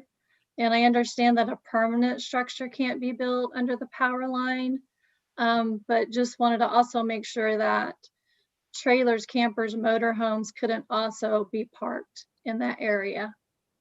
They would be outside of the easement. Perfect. Thank you so much. It's the total development. It's not just a structure. Perfect. Thank you so much. Thank you. I think that comes back to the screening. Donna, anyone else? Yeah, that's what I wrote here. Yes, Philip. Traffic easement screening. Hey guys, can I get you guys to mute? I don't know if it's Lee's computer that's on. Do y'all mind muting while we're going through our public hearing? Thank you guys, because we can hear you. So. Hi, my name is Philip Harris. I'm at 1421 Blue Moon in obviously Centerton. And I just kind of want to echo what others have said, like the proposed use for this as a storage facility on Main Street in a mainly residential part of our town doesn't seem to fit with that area of town. And I would encourage, like, I love bringing commercial businesses into Centerton, but I think their location also needs to take into, you know, have residential friendly businesses in highly residential areas of town, which this is, because there's homes all around it. And we drive through there all the time too. And I just think seeing a storage facility there instead of other businesses that may provide more value and less hardness on sight lines and just community response would be a better use of this particular land than a storage facility. And it's also right across the street is a childcare facility. And then right next to it is the Legacy Sports Complex, which are very heavily trafficked with kids. And so that's always a concern of mine as well. So I'd like to see something, instead of a storage facility there, something that fits more with the existing commercial demographic and is respectful of the neighborhood areas around there as well. All right, thank you. Donna, anyone else? Sand Creek's hand is raised if Lee would like to speak again, but no other hands are raised at this time. Okay, perfect. Lee, did you wish to address the commission? We certainly can. I think my hand was raised when we were first starting to get on, just trying to make sure we were here. You know, our trying to do a storage unit is not very easy because in a lot of towns like Centerton, our only option is to C2. We can't even get a conditional use for C3. And so we're kind of stuck into, that's what we have to do. To help with some of these, you know, developer here, Harrison Harris, we've got a twofold ask here at the Planning Commission, one for rezone and one for the conditional use. we have to have both of those before we can move forward. So, if we get this, yes, like you commented in the beginning, it will be zone C2, but if we get the conditional use, we have to have the conditional use as well to do what we want to do. So if both of those things go forward, we would be doing the storage units. There wouldn't be another an issue of another use on there. We have concerns about how we can do this because we want to be very friendly to the neighborhood. I think there's obviously if Harris & Harris want to do a storage unit complex, then there is a need. It is a low traffic use for commercial. Honestly, having put a storage unit out on the highway is kind of a lack of not quite the highest and best use for commercial property on the highway, because storage units don't necessarily need a lot of visibility. They want to be, kind of tucked into places and operate kind of, behind the scenes. And I think this project would allow for some commercial to be seen on the streets. I think Alan has plans for some very nice looking facades that would go on the climate control buildings and the office. So when you drive by it, it's going to look like any other commercial development. Be very nice, but you won't have a lot of traffic. And so it does provide a buffer there between other commercial uses, because it's just not a high traffic area. There are some times when it would be utilized. It might not be ideal for residential, but no commercial usually is. For our purposes, we want to screen particularly those houses that are on Haw Street. That is, obviously they have the most visibility from the back of their houses onto this site. And so we would do what the city wants. We've got some questions about exactly what that screening would be, but we're wanting to do that. And we're also looking at, you've got a huge easement there, the overhead electric, that a storage facility could potentially utilize some of that easement for some kind of covered storage, or no buildings, or not, actually couldn't be covered. It would have to be just some parking, but it would be completely screened from the residential area. We've got, the lighting issues and noise, those things the city has ordinances for, that we would address those in our large scale development. And, we feel like it would be a good buffer. I mean, nothing, my residence, I don't want much of anything behind my house. I'd like to keep it the way it is, but we all know that as the cities grow, they're going to have different things happen, and particularly in these commercial areas. We do think that SEBA is designated as a major arterial, the same as Highway 102 going through Centerton. So it does fit the bill somewhat for C2 commercial. I know it was looked at in the master plan as commercial, maybe C3 preferably, but with being a major arterial, we think it applies to us in some degree. Do you have does the counselor have any other questions for Alan or myself? Not yet.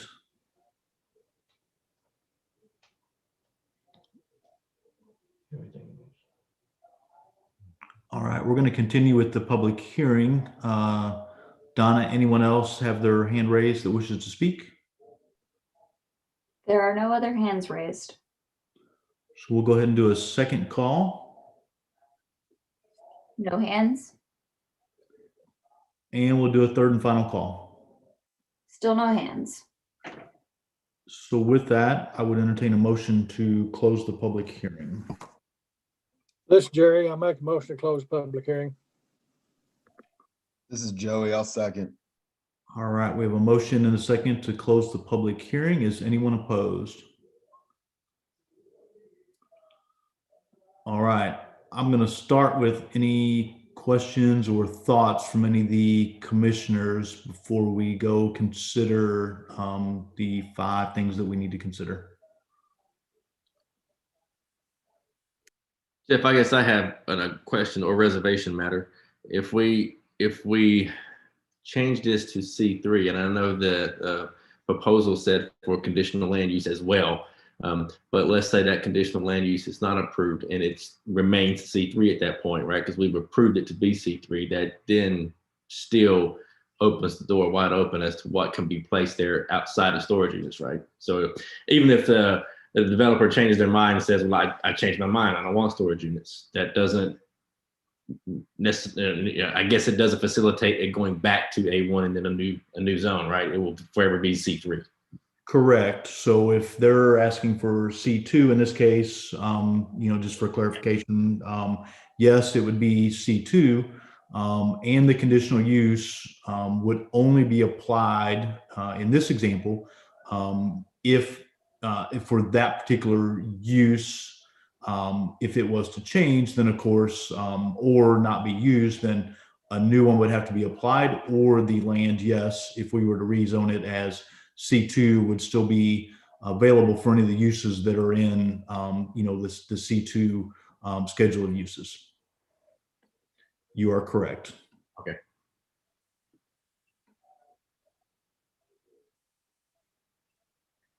Any other comments or questions or thoughts from any of the commissioners? This is Joey. I really hate this. I think we do need this type of development around town. However, with that said, we've been pretty consistent on this area in the past, even in the past few recent months. And I'm sure Tony's going to chime in here and say the same thing. But, what it boils down to in my mind is that this is the only area on Main Street that we have commercial availability. Everything else around it is C3. I tend to agree that I don't really feel that it fits here, and that it might not be the best use of this commercial land available that we have here. And I think what it boils down to is they have to ask for C2 for the storage units. The storage unit's not conditional in C3. So that's what they have to ask for. I understand that. But honestly, I just don't feel that it fits this area. All right. Thanks, Joey. I'd like to say, I concur with what Joey's saying. While I'm all about we need commercial property, this designation of C2 does not fit like what has been stated previously. This is basically a neighborhood commercial zoning or corridor that we're trying to achieve here. And like John was saying, even if let's say we zone this, we honored the C2 and the developers put out or change their mind for the storage unit, I mean, we're still leaving this area open to C2 usage that we probably would not be favorable for or compatible with this area. I think this is planned for basically a C3 type zoning area to be more compatible with the surrounding neighborhood.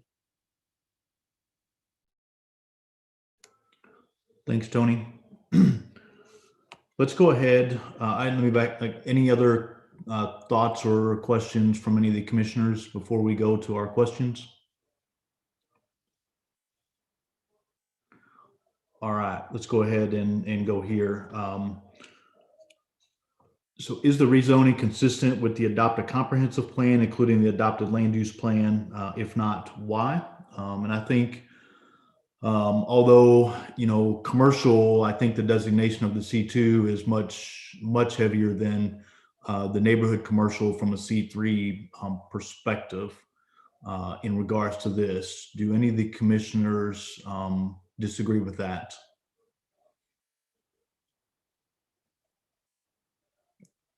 Okay, so Todd, we're going to say that because of that designation of the C2 versus the C3, that it's not necessarily consistent. Is the proposed rezoning compatible with the surrounding area and zones? And again, I think the intensity, of the C2, understand the reasoning why is, Joey mentioned, it's just pretty intense for this area where we're trying to get that more neighborhood commercial. Does anybody have any comments or disagree with that? Would all the permitted uses in the new zone be compatible in this location and surrounding areas? And again, as a C2 with some of the heavier, things that would be permitted, in this case, I don't think that everything, would be compatible, in here. Anybody disagree or have any comments? Would the rezoning provide a benefit to one landowner but not be considered for other similar properties in this area? And this is always a tough one that we struggle with. And I think the fact that we're focused on the C3 from other areas that are around it, if we were to, to stray from that and go to a C2 with a heavier, I think it kind of leans toward being a little bit more benefit to this one landowner. Does anybody disagree with that or have any comments in regards to that? Jeff, that was really what I was alluding to. What's to keep us? Now we set a precedence for all the other C2 to change to C3 all around it, right? Yep. Thanks, John. And then the last one, if the public is opposed, why are the objections, factual information relating directly to the request or opinion? Does any factual information presented, to this apply to this rezoning? Of course, traffic, no numbers, but traffic, could happen, but, nothing, no numbers for us to consider. Noise, we don't know for sure. Lighting, as was mentioned, we do have some, some ordinances from a city that would actually prevent some of the lighting. It would not be on the landowners. Some compatibility was brought up, which I think is, definitely a factor. And we discussed the easements a couple of different times in regards to that. So, just some things for us to consider in regards to, why there was some opposition from the public. Any of the commissioners have any other comments or thoughts in regards to that?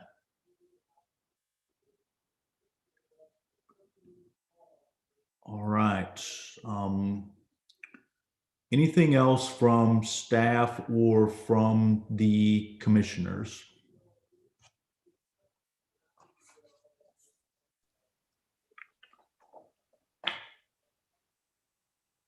If there's nothing else, then I would entertain a motion for the rezone 21-02, the Harris and Harris, the R2 to C2. Again, it's 5.07 acres at Seba and Main Street.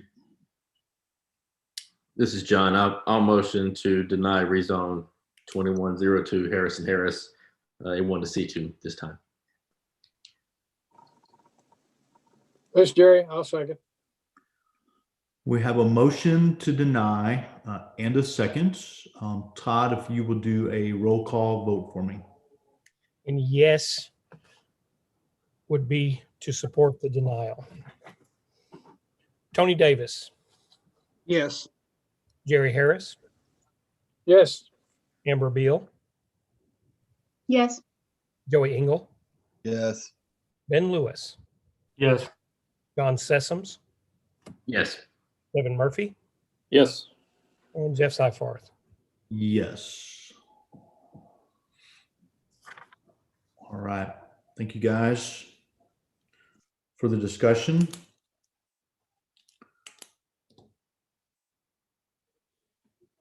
So the conditional use will not be considered because the property was not rezoned. And so just want to make sure, Lorraine, from a staff perspective, it would be our option to table this in regards to that because it didn't pass. Is that correct?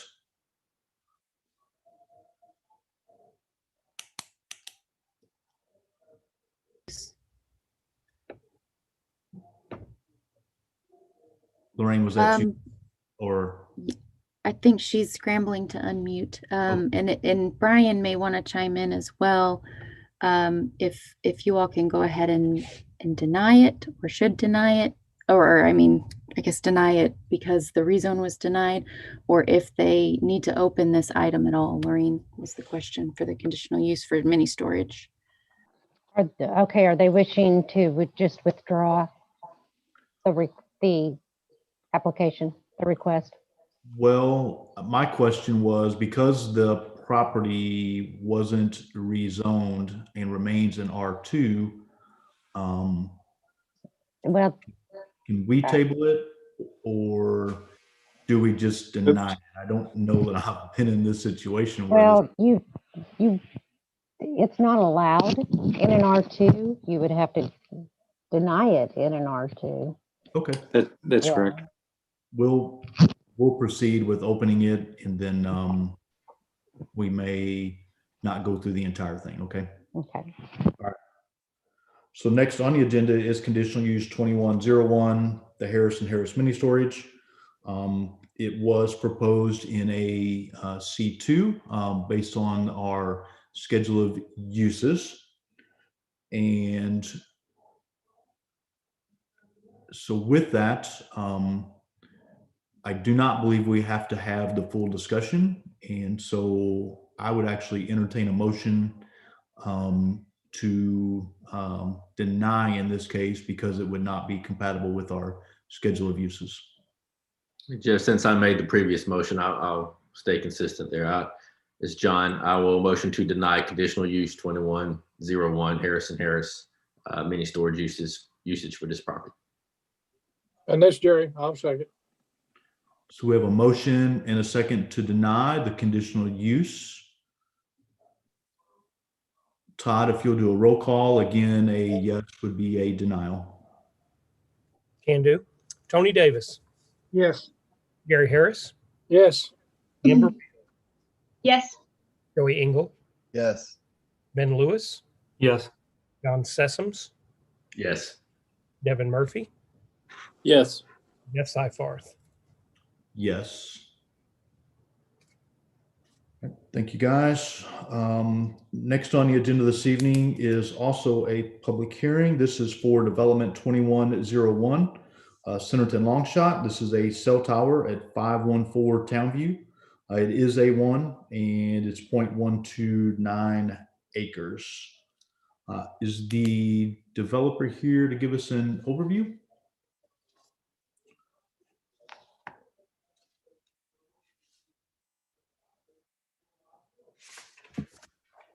I did see Greg here. Yes.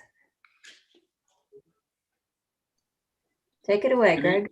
Hey, good evening. I know the hour's late. I just wanted to give you guys a brief synopsis of what we're proposing here.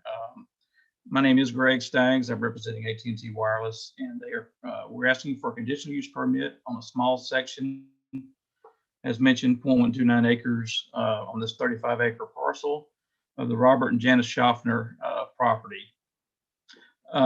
This parcel of land where we're locating is the highest and best use for this location.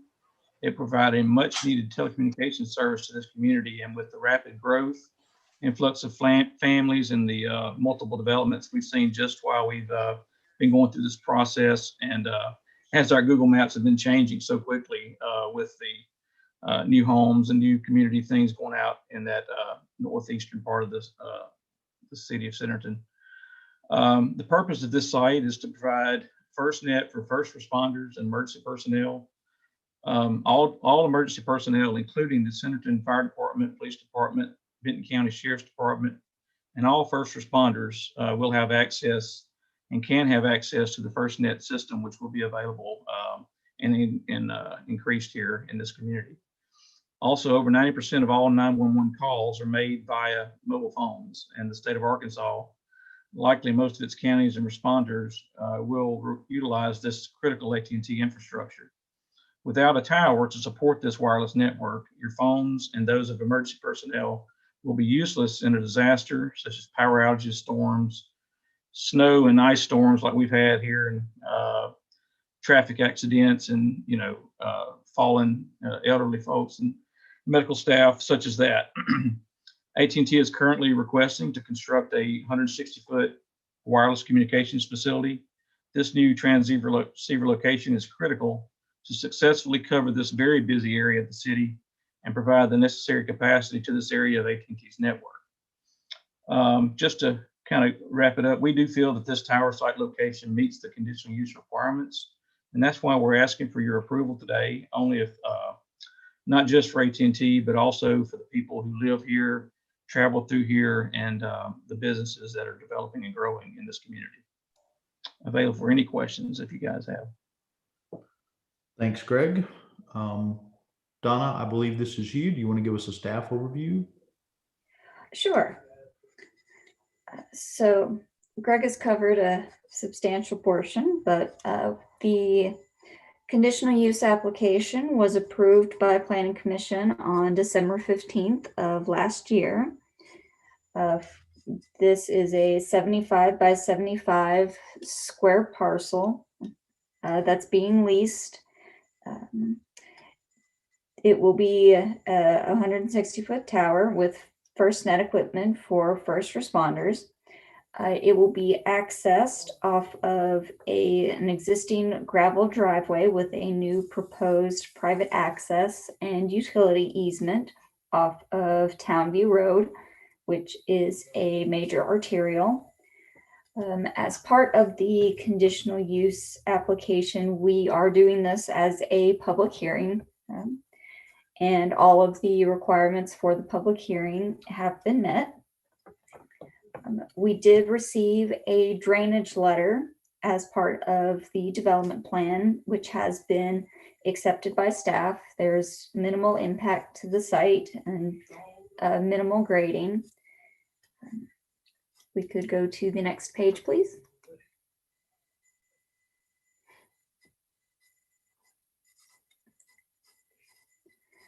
So there's very limited grading. It's essentially the site is going to be maintained basically at grade with just flattening out. So no tower lighting is being planned.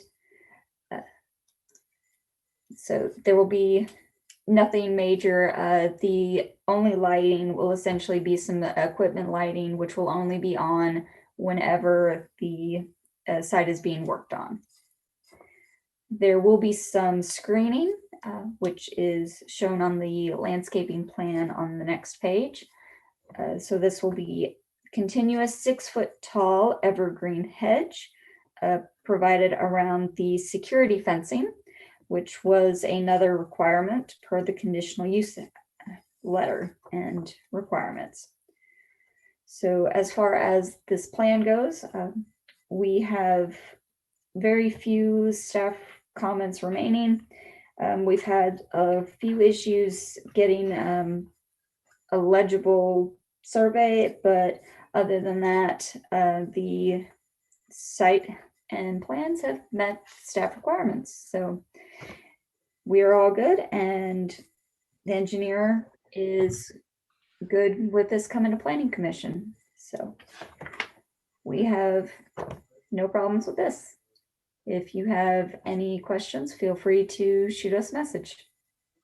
All right, thanks, Donna. This is a public hearing as well with the development plan. So at this time, I would entertain a motion to open the public hearing.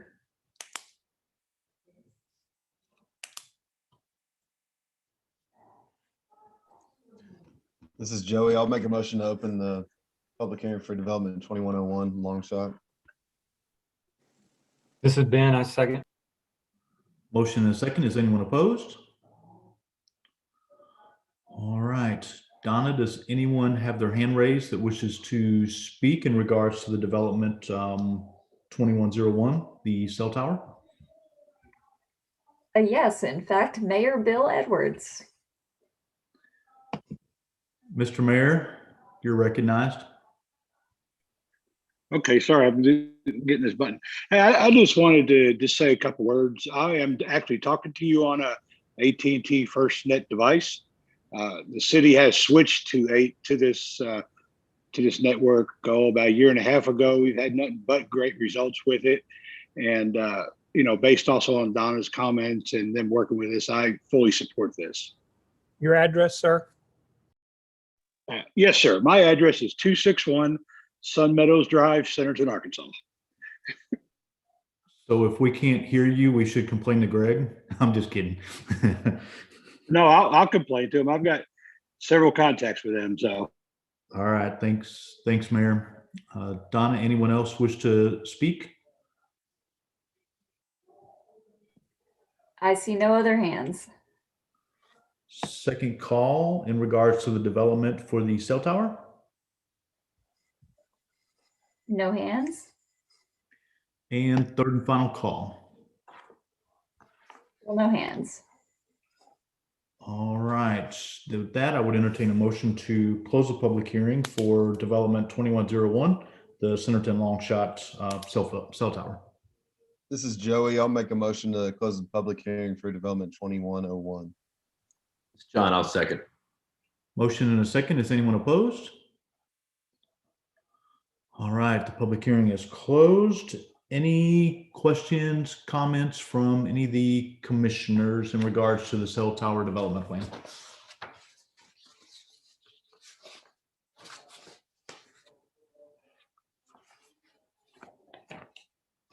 If there are no comments or questions, then I would entertain a motion for development 2101, the Centerton Long Shot cell tower. This is Jerry. I make the motion to approve development 2101 Long Shot cell tower. This is Joey. I'll second that, but add that it's subject to any remaining staff comments. All right, we have a motion from Jerry, thank you, and a second from Joey. Todd, this was a public hearing, so if you'll do a roll call for me as well, please, thank you. Tony Davis. Yes. Jerry Harris. Yes. Amber Beal. Yes. Joey Engel. Yes. Ben Lewis. Yes. John Sessoms. Yes. Devin Murphy. Yes. Jeff Seifarth. Yes. Thank you, Greg. Good luck. Thank you guys very much. I appreciate your help listening to us. All right, next on the agenda this evening is the Subdivision 2019, the Tuscany Phase 4 prelim. This is at Townview and Main Street, R2 single family, 41 lots, 13 point, I'm gonna round up to 6 acres. And is the developer here just to give us an overview? Phil, are you on? Oh, where'd he go? I know that I saw Yeah, can you hear me? Phil. There you are.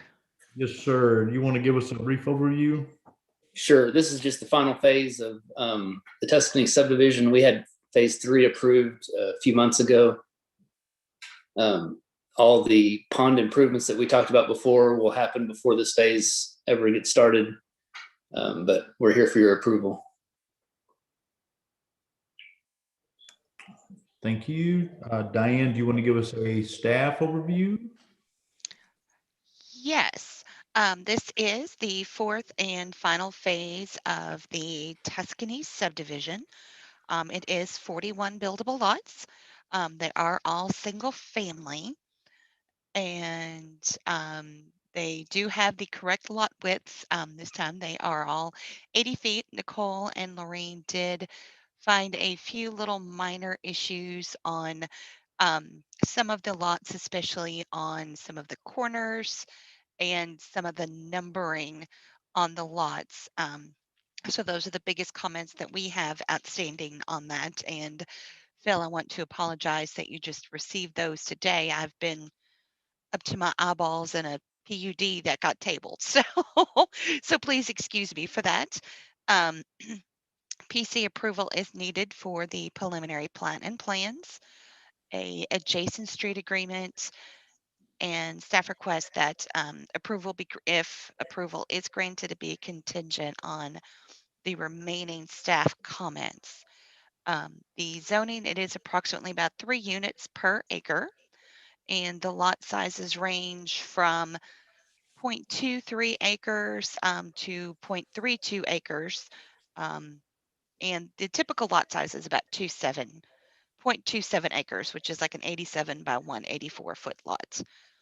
The utility service, they are connecting to public sewer from a lift station that services Tuscany 1, 2, and 3, plus the 4, Lexington and Beckett Farms. Frank did say that it is plenty for this additional um, phase because it was considered when they built the lift station. So that way it would cover all 4 phases. This property does not appear to be with any designated floodplain. They do have the existing pond that they are going to be doing some upgrades and changes to with phase 3 that was approved, I think, late last year, and they haven't gone to construction on that currently. The right of way, as was mentioned earlier with the rezone here on Seba Road, Townview and Seba are both major collectors, but all of the right of way for this was provided back with phase 1, which was back in 2014.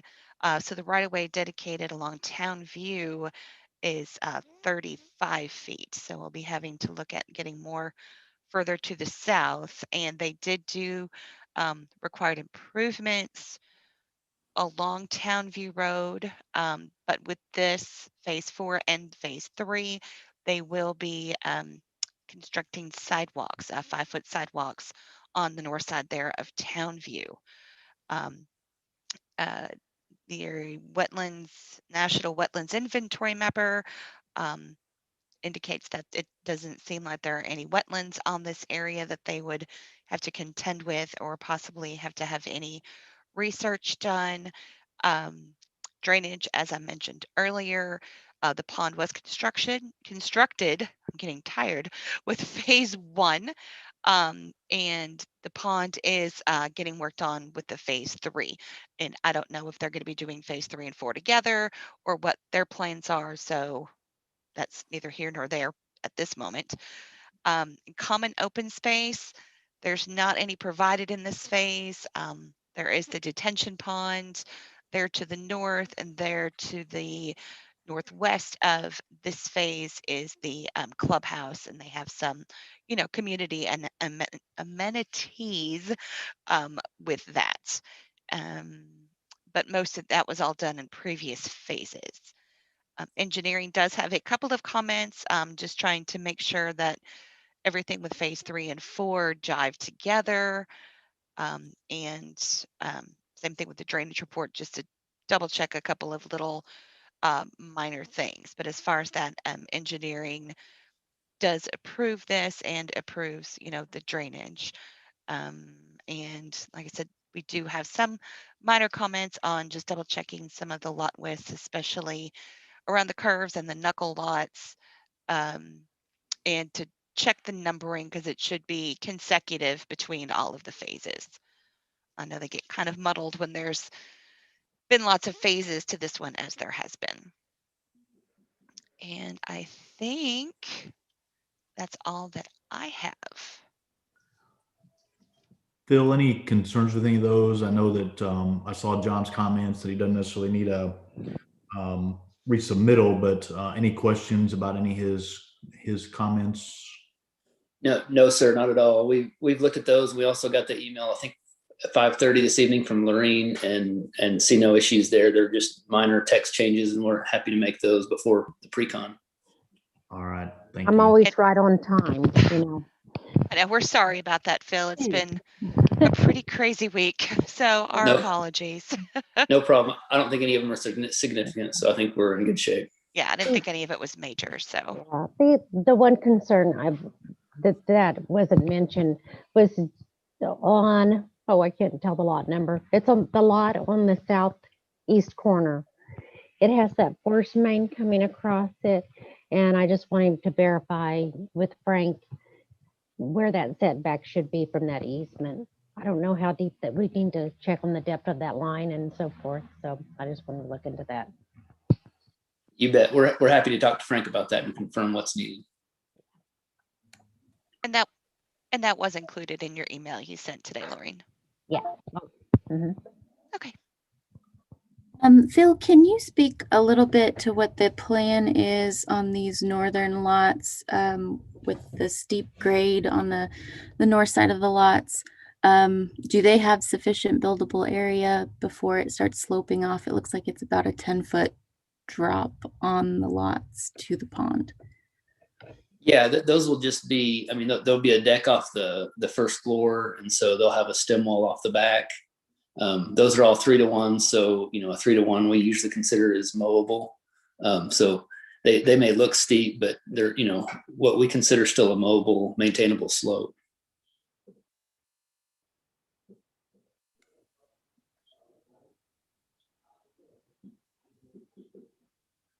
Thanks, Phil. Any other questions or comments from any of the commissioners?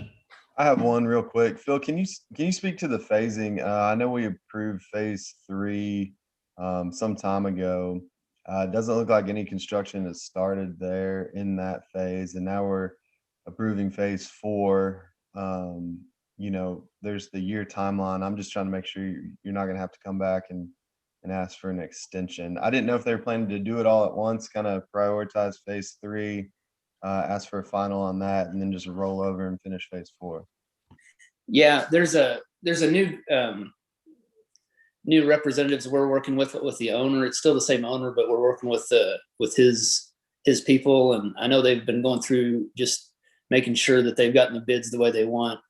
But the way I think they're lining it up is to go right through on 3 and 4 together. I don't know what the approval date for phase 3 was, but the last I heard it was like an April 5th start time. They want to get going on phase 3 and move right on into 4. If I remember I spoke correctly. Sorry, go ahead. Go ahead. Sorry. If I remember correctly from not looking at the moment, I want to say it was October that it was approved. I am going to double check. So John, by all means.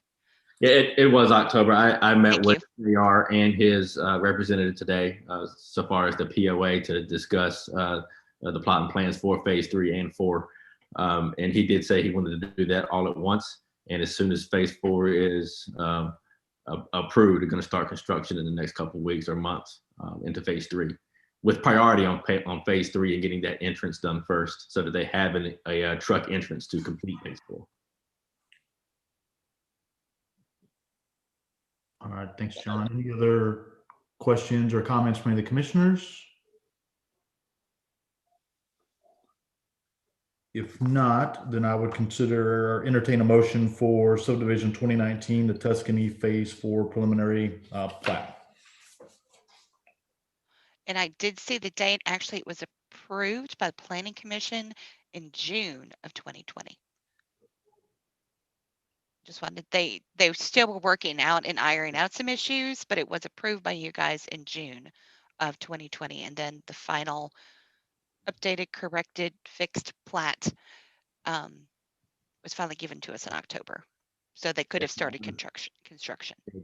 That was I believe phase 3 was approved with 4 needing a variance, and the variance was denied, so they had to redo phase 4. Right? Okay, yes. I got it.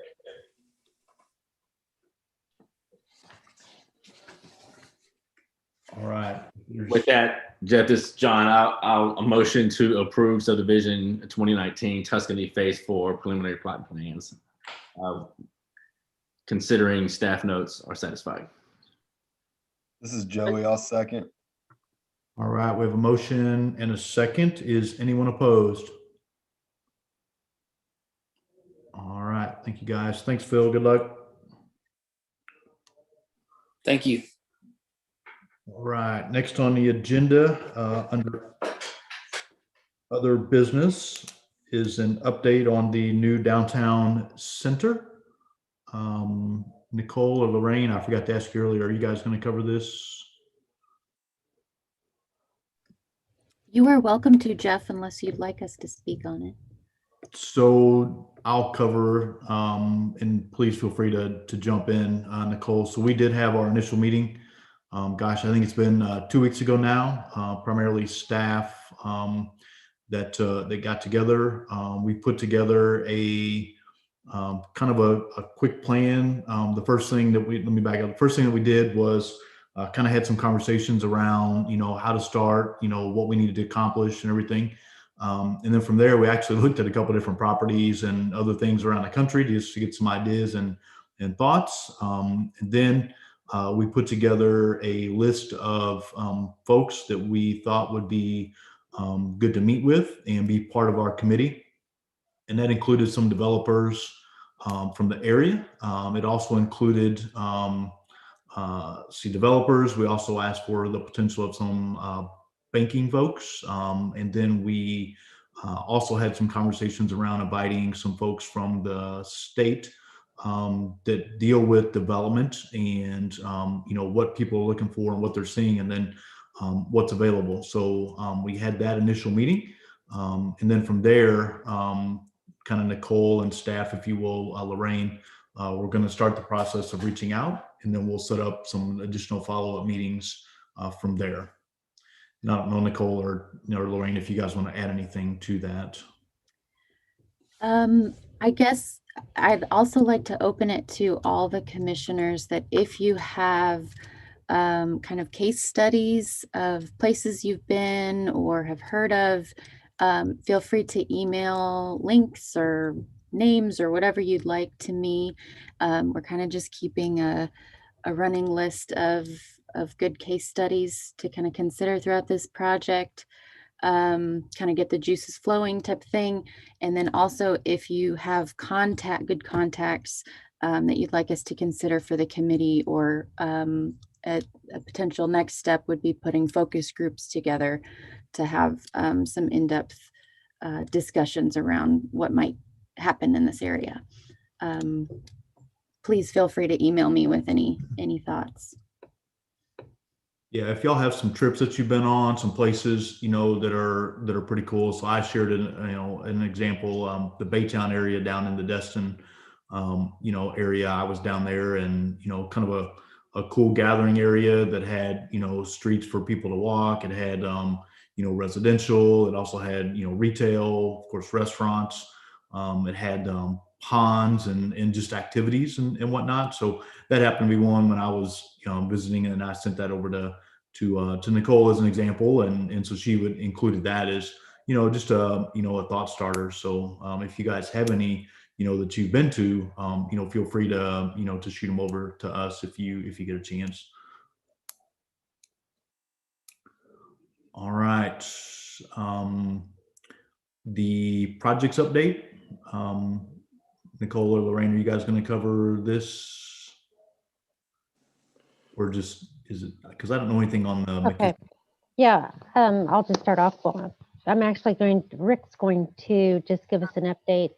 I've included in the package he does a report for council every month. All the departments do, and I felt like his report and the building department reports were really important for you all to be aware of what they are doing out there.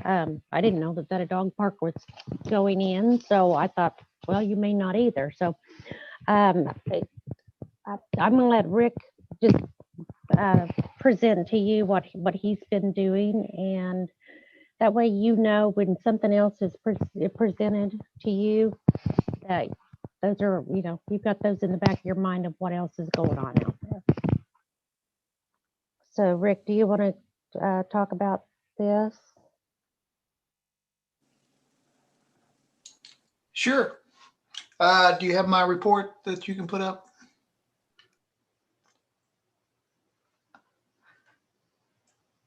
Can you hear me? Yep, we can hear you. Yeah, hold they on. have thrown them for a curveball. No, I had it up. My mouse got stuck, and I couldn't unmute or switch sheets, so I apologize. Rick, you just direct me where you want me to go in your report. You wear it out. Working so hard. Our department's really broken into 3 different areas, and our first part is MS4 compliance, and we do our own inspection on our projects now. My guys have been trained. Over the last month, they issued 5 signed this was actually in February. I've got the next one done, which will be in the council report next week. You can pick it up there. It's just an update of facts and figures. 5 signed permits, 44 grading permits, 154 issues with MS4 compliance, 55 code complaints, 106 public works inspections, 151 sidewalk inspections, and really that's 151 sidewalk inspections really relates to 151 houses that was opened up this month, basically. We had 2 citations that we just couldn't work out the issues with the developers, and there was 2 citations issued this month for MS4 issues. So it was a busy month for these guys, and actually we've got some serious training going on with them. They're working through the University of Arkansas on their spare time, what little bit they have of it. One of my inspectors finished up and was certified in stormwater inspection and design this month. They have got one more that's got to finish his class up on that and test. He tested 3 times. It's not an easy test, and he finally passed it. And he's one of our older officers who knew what he was doing, so it's not an easy test. The other part is Public Works. Public Works is broken into 2 things, street and parks, but we all work together at this point because our town has just not grown to the point where we found that we couldn't support 2 different entities. My guys have been rebuilding a lot of the rural roads as we annex and grow. We've taken in a lot of secondary roads that were just pig trails over the last couple of years. One of them was Huber Road. It washed out. Every time the wind blew, there was limbs down in the tree from the trees because they were old scrubby trees and everything else. Those have all been cleaned. The road has been widened to a 25-foot section. It's been built up. It's smooth. Drainage structure has been installed. The same thing that's been going on in the last couple of months with Walters Road and Huber Road. We've got a cooperative effort with the county to pave Huber Road, a section of it, and Walters Road this spring as soon as one of our developers finishes his part of it. If you remember, part of the adjacent street agreement was he finishes the section from his subdivision south to Gamble Road. So as soon as he gets his done, we'll be able to pave that.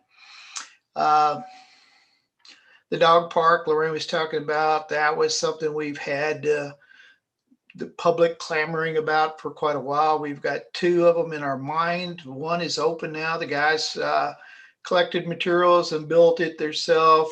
It was a challenge. I went to YouTube, found a lot of cool stuff and said, go. And they had a great time with it. It is a small park. It is a trailhead for our Orchard Park Trail, which goes around the detention pond there at the corner of Seba and Keller. We have parking there now. We have everything you need. There's some workout equipment around the pond itself, so you can have a walk, exercise. To the east of there, we call that our Orchard Trail in cooperation with Walmart. We've been planting fruit trees along that, trying to make it an attractive trail. It goes through 2 subdivisions, and our goal was to finally make it, to complete the connection from one side of the town to the other. We do have some power lines through there right away, and water and sewer right away. We're hoping to make that happen eventually. This corner park here too is the foundation is trying to work with us, the Walton Foundation. They're offering to help with the design and everything else for a pet park. They said the first thing that we need to do to influence the kids in our community is start out with a pet park and build from that. So that's something we're trying to do here. U.S. Forestry Service, this was some crappy woods. We thought they were beautiful. When we got into it, they were full of dead trees, snags, and a lot of deadfalls because it had been logged at some point. Forestry Service came in and cleaned this all up for us. It looks great. We've talked to one of the girls with the Forestry Service. She is a wildflower expert. She was wanting to do a wildflower planting through there. So we're hoping to have a pet park, a nature area, and a wildflower area in this. So we're excited about this corner here. Other things. So guys have done a great job on remodeling most of the parks this winter. Some of the parks are looking phenomenal. If you haven't been by Hickory Park, it's a gorgeous little park. We've added a park on Walker Street that was actually just land that we took because of back taxes. And it was an area that we did some drainage improvements in that area of town a few years ago, but it turned out to be a gorgeous little park. Harvest Park, we've added playground equipment there, and it looks nice now. So the guys have done a tremendous job on the parks. The baseball complex, we've got our schedule with Little League. They're wanting to play every night from 4 to 9 practice, and all day on Saturday. So our park is going to be booked. We're trying to come up with some alternative T-ball field areas now. We're trying to find land for that because we've got 21 T-ball teams that want to play in our fields here in town. So we're really excited about that. As far as dog park, you remember we did take a extra acre of land on the corner of Kimmel and Wade. That's in the initial idea for that was to make it another dog park. It was available to the community too. So that's going to be a project when we get the money and when we get the manpower to do that. That pretty much covers his stuff. Things that we got going on, again, is basically we've been working with the Walton Foundation. I have to get that correct. Over the last year and a half, 2 years, they've unveiled a concept that they've had in mind for our region and a plan that they want to see. They want to have a trail that comes from the new warehouses on 12, goes all the way through our town and ends up in Bella Vista. One of them is already had the map out for connection to the high school. That was something that they always wanted to have. We got a grant last year, TAP grant, for our trail that's on Allen Road, which we're calling our trailhead. And we're working with Bentonville and the Walmart and the Walton Foundation on that desire to connect that into the regional trail system.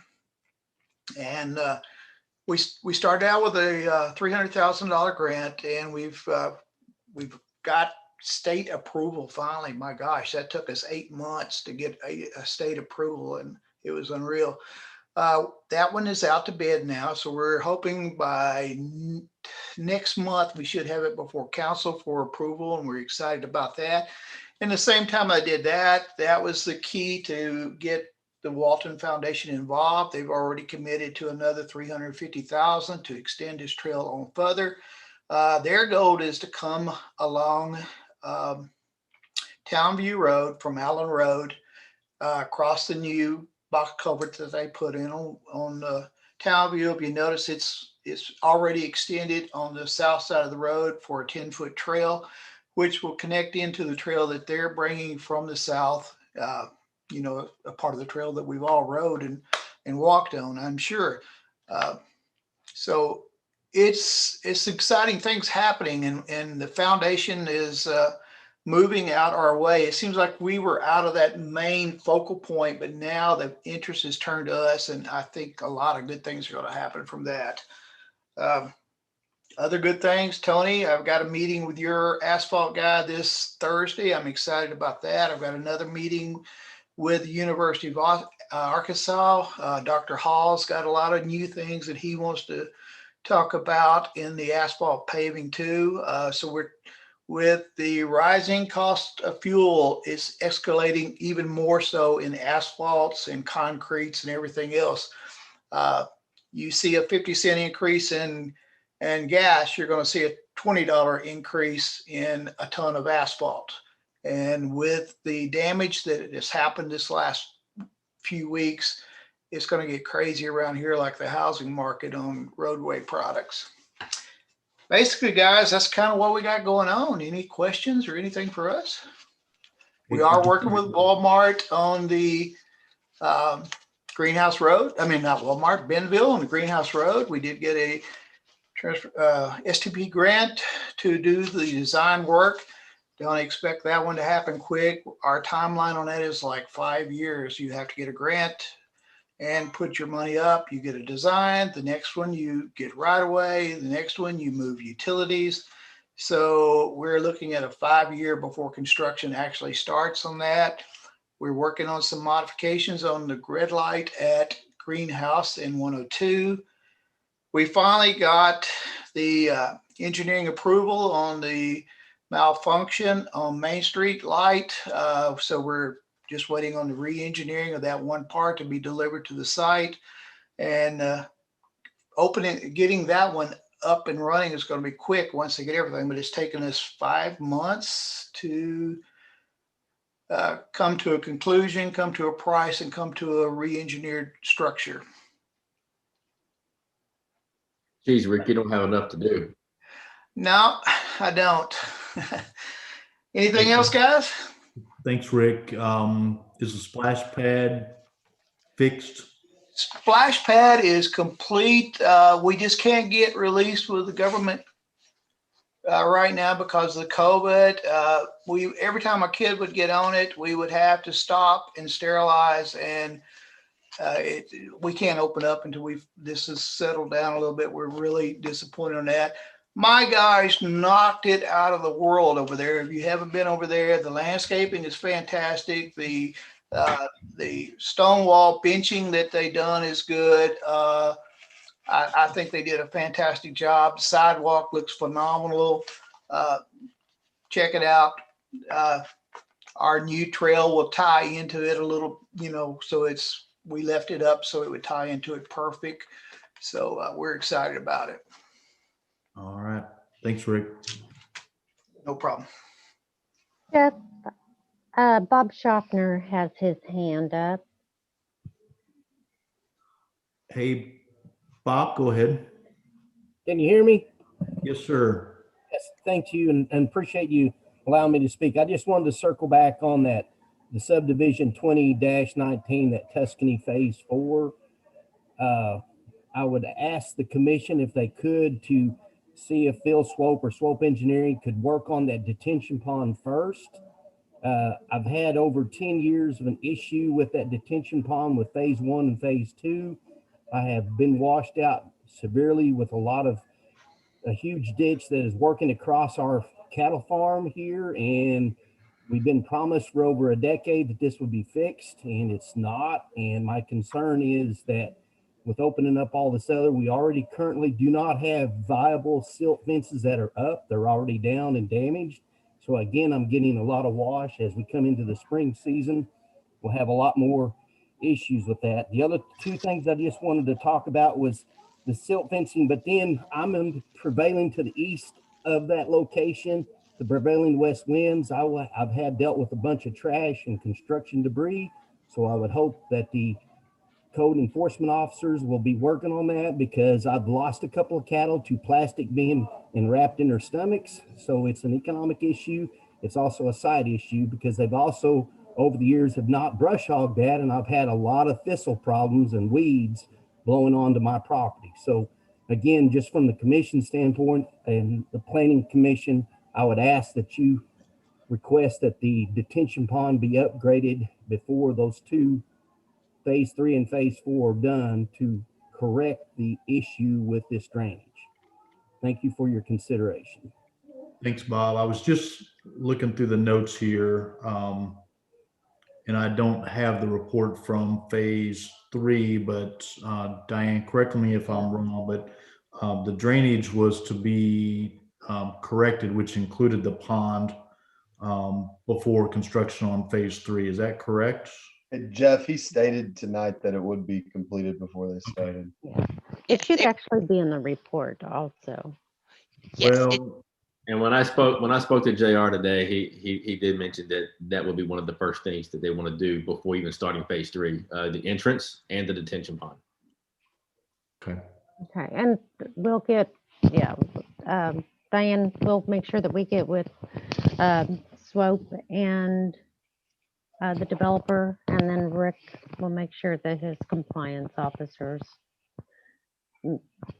keep it on a route, right, Rick? Yes. Do a tour. They've got some silt fences they need to maintain ASAP because they're already down and tore up. And again, we're just getting into the spring season with a lot of rain, and I just would like to have that corrected if possible. So are they doing anything out there right now that they're doing? Is it just on the lot that they're building on? Or Rick, do you know what silt fence is there right now? No idea why that silt fence is still there. It shouldn't be there. We'll make a note and check it out tomorrow. I'm gonna put it on the calendar. Okay. Yeah. I'll send you an invitation. Okay. Now, silt fence should never been in a flow of water like that anyway. It's not designed for that. All right, thanks, Rick. Bob, thanks for bringing that up, and the staff along, with Rick and his team will certainly make sure that they check on that. Okay. Okay, thank you. All right, thanks. All right, our next planning commission meeting is scheduled for 3/16. Again, if you can't make it, please let us know. There is a tech review meeting on the 25th. There's a council meeting on the 9th. Anything else from staff or the commissioners? Hey, this is Jerry. I'm wondering, Jeff, could I get a copy of the minutes of your meeting about the new downtown center update? Yeah, I'm going to say yes, but I'm going to defer to Nicole as well, because I know that she was taking the notes. Nicole, is that something that we can share what we wrote down? Is that correct? We can probably share some notes. It wasn't an official meeting, so there wasn't minutes. There weren't multiple commissioners present, so it wasn't that kind of a meeting. It was a discussion. But yes, we can share some notes with you, Jerry. That's not a problem. Maybe just a synopsis of the discussion. Yeah, we can do that. Yeah, you'll see a lot of names and ideas on there. Jerry, is primarily what the meeting was about to kick off before we proceed going forward. Okay, I appreciate it. Okay, thank you. All right, if there is nothing else, then I would entertain a motion to adjourn the meeting. This is Joey. I'll make a motion to adjourn the meeting. John, I'll second. Motion and a second. Is anyone opposed? All right, thank you guys. See you in a couple weeks. Have a good evening. You do it good, Tony. Good night. Thanks, guys.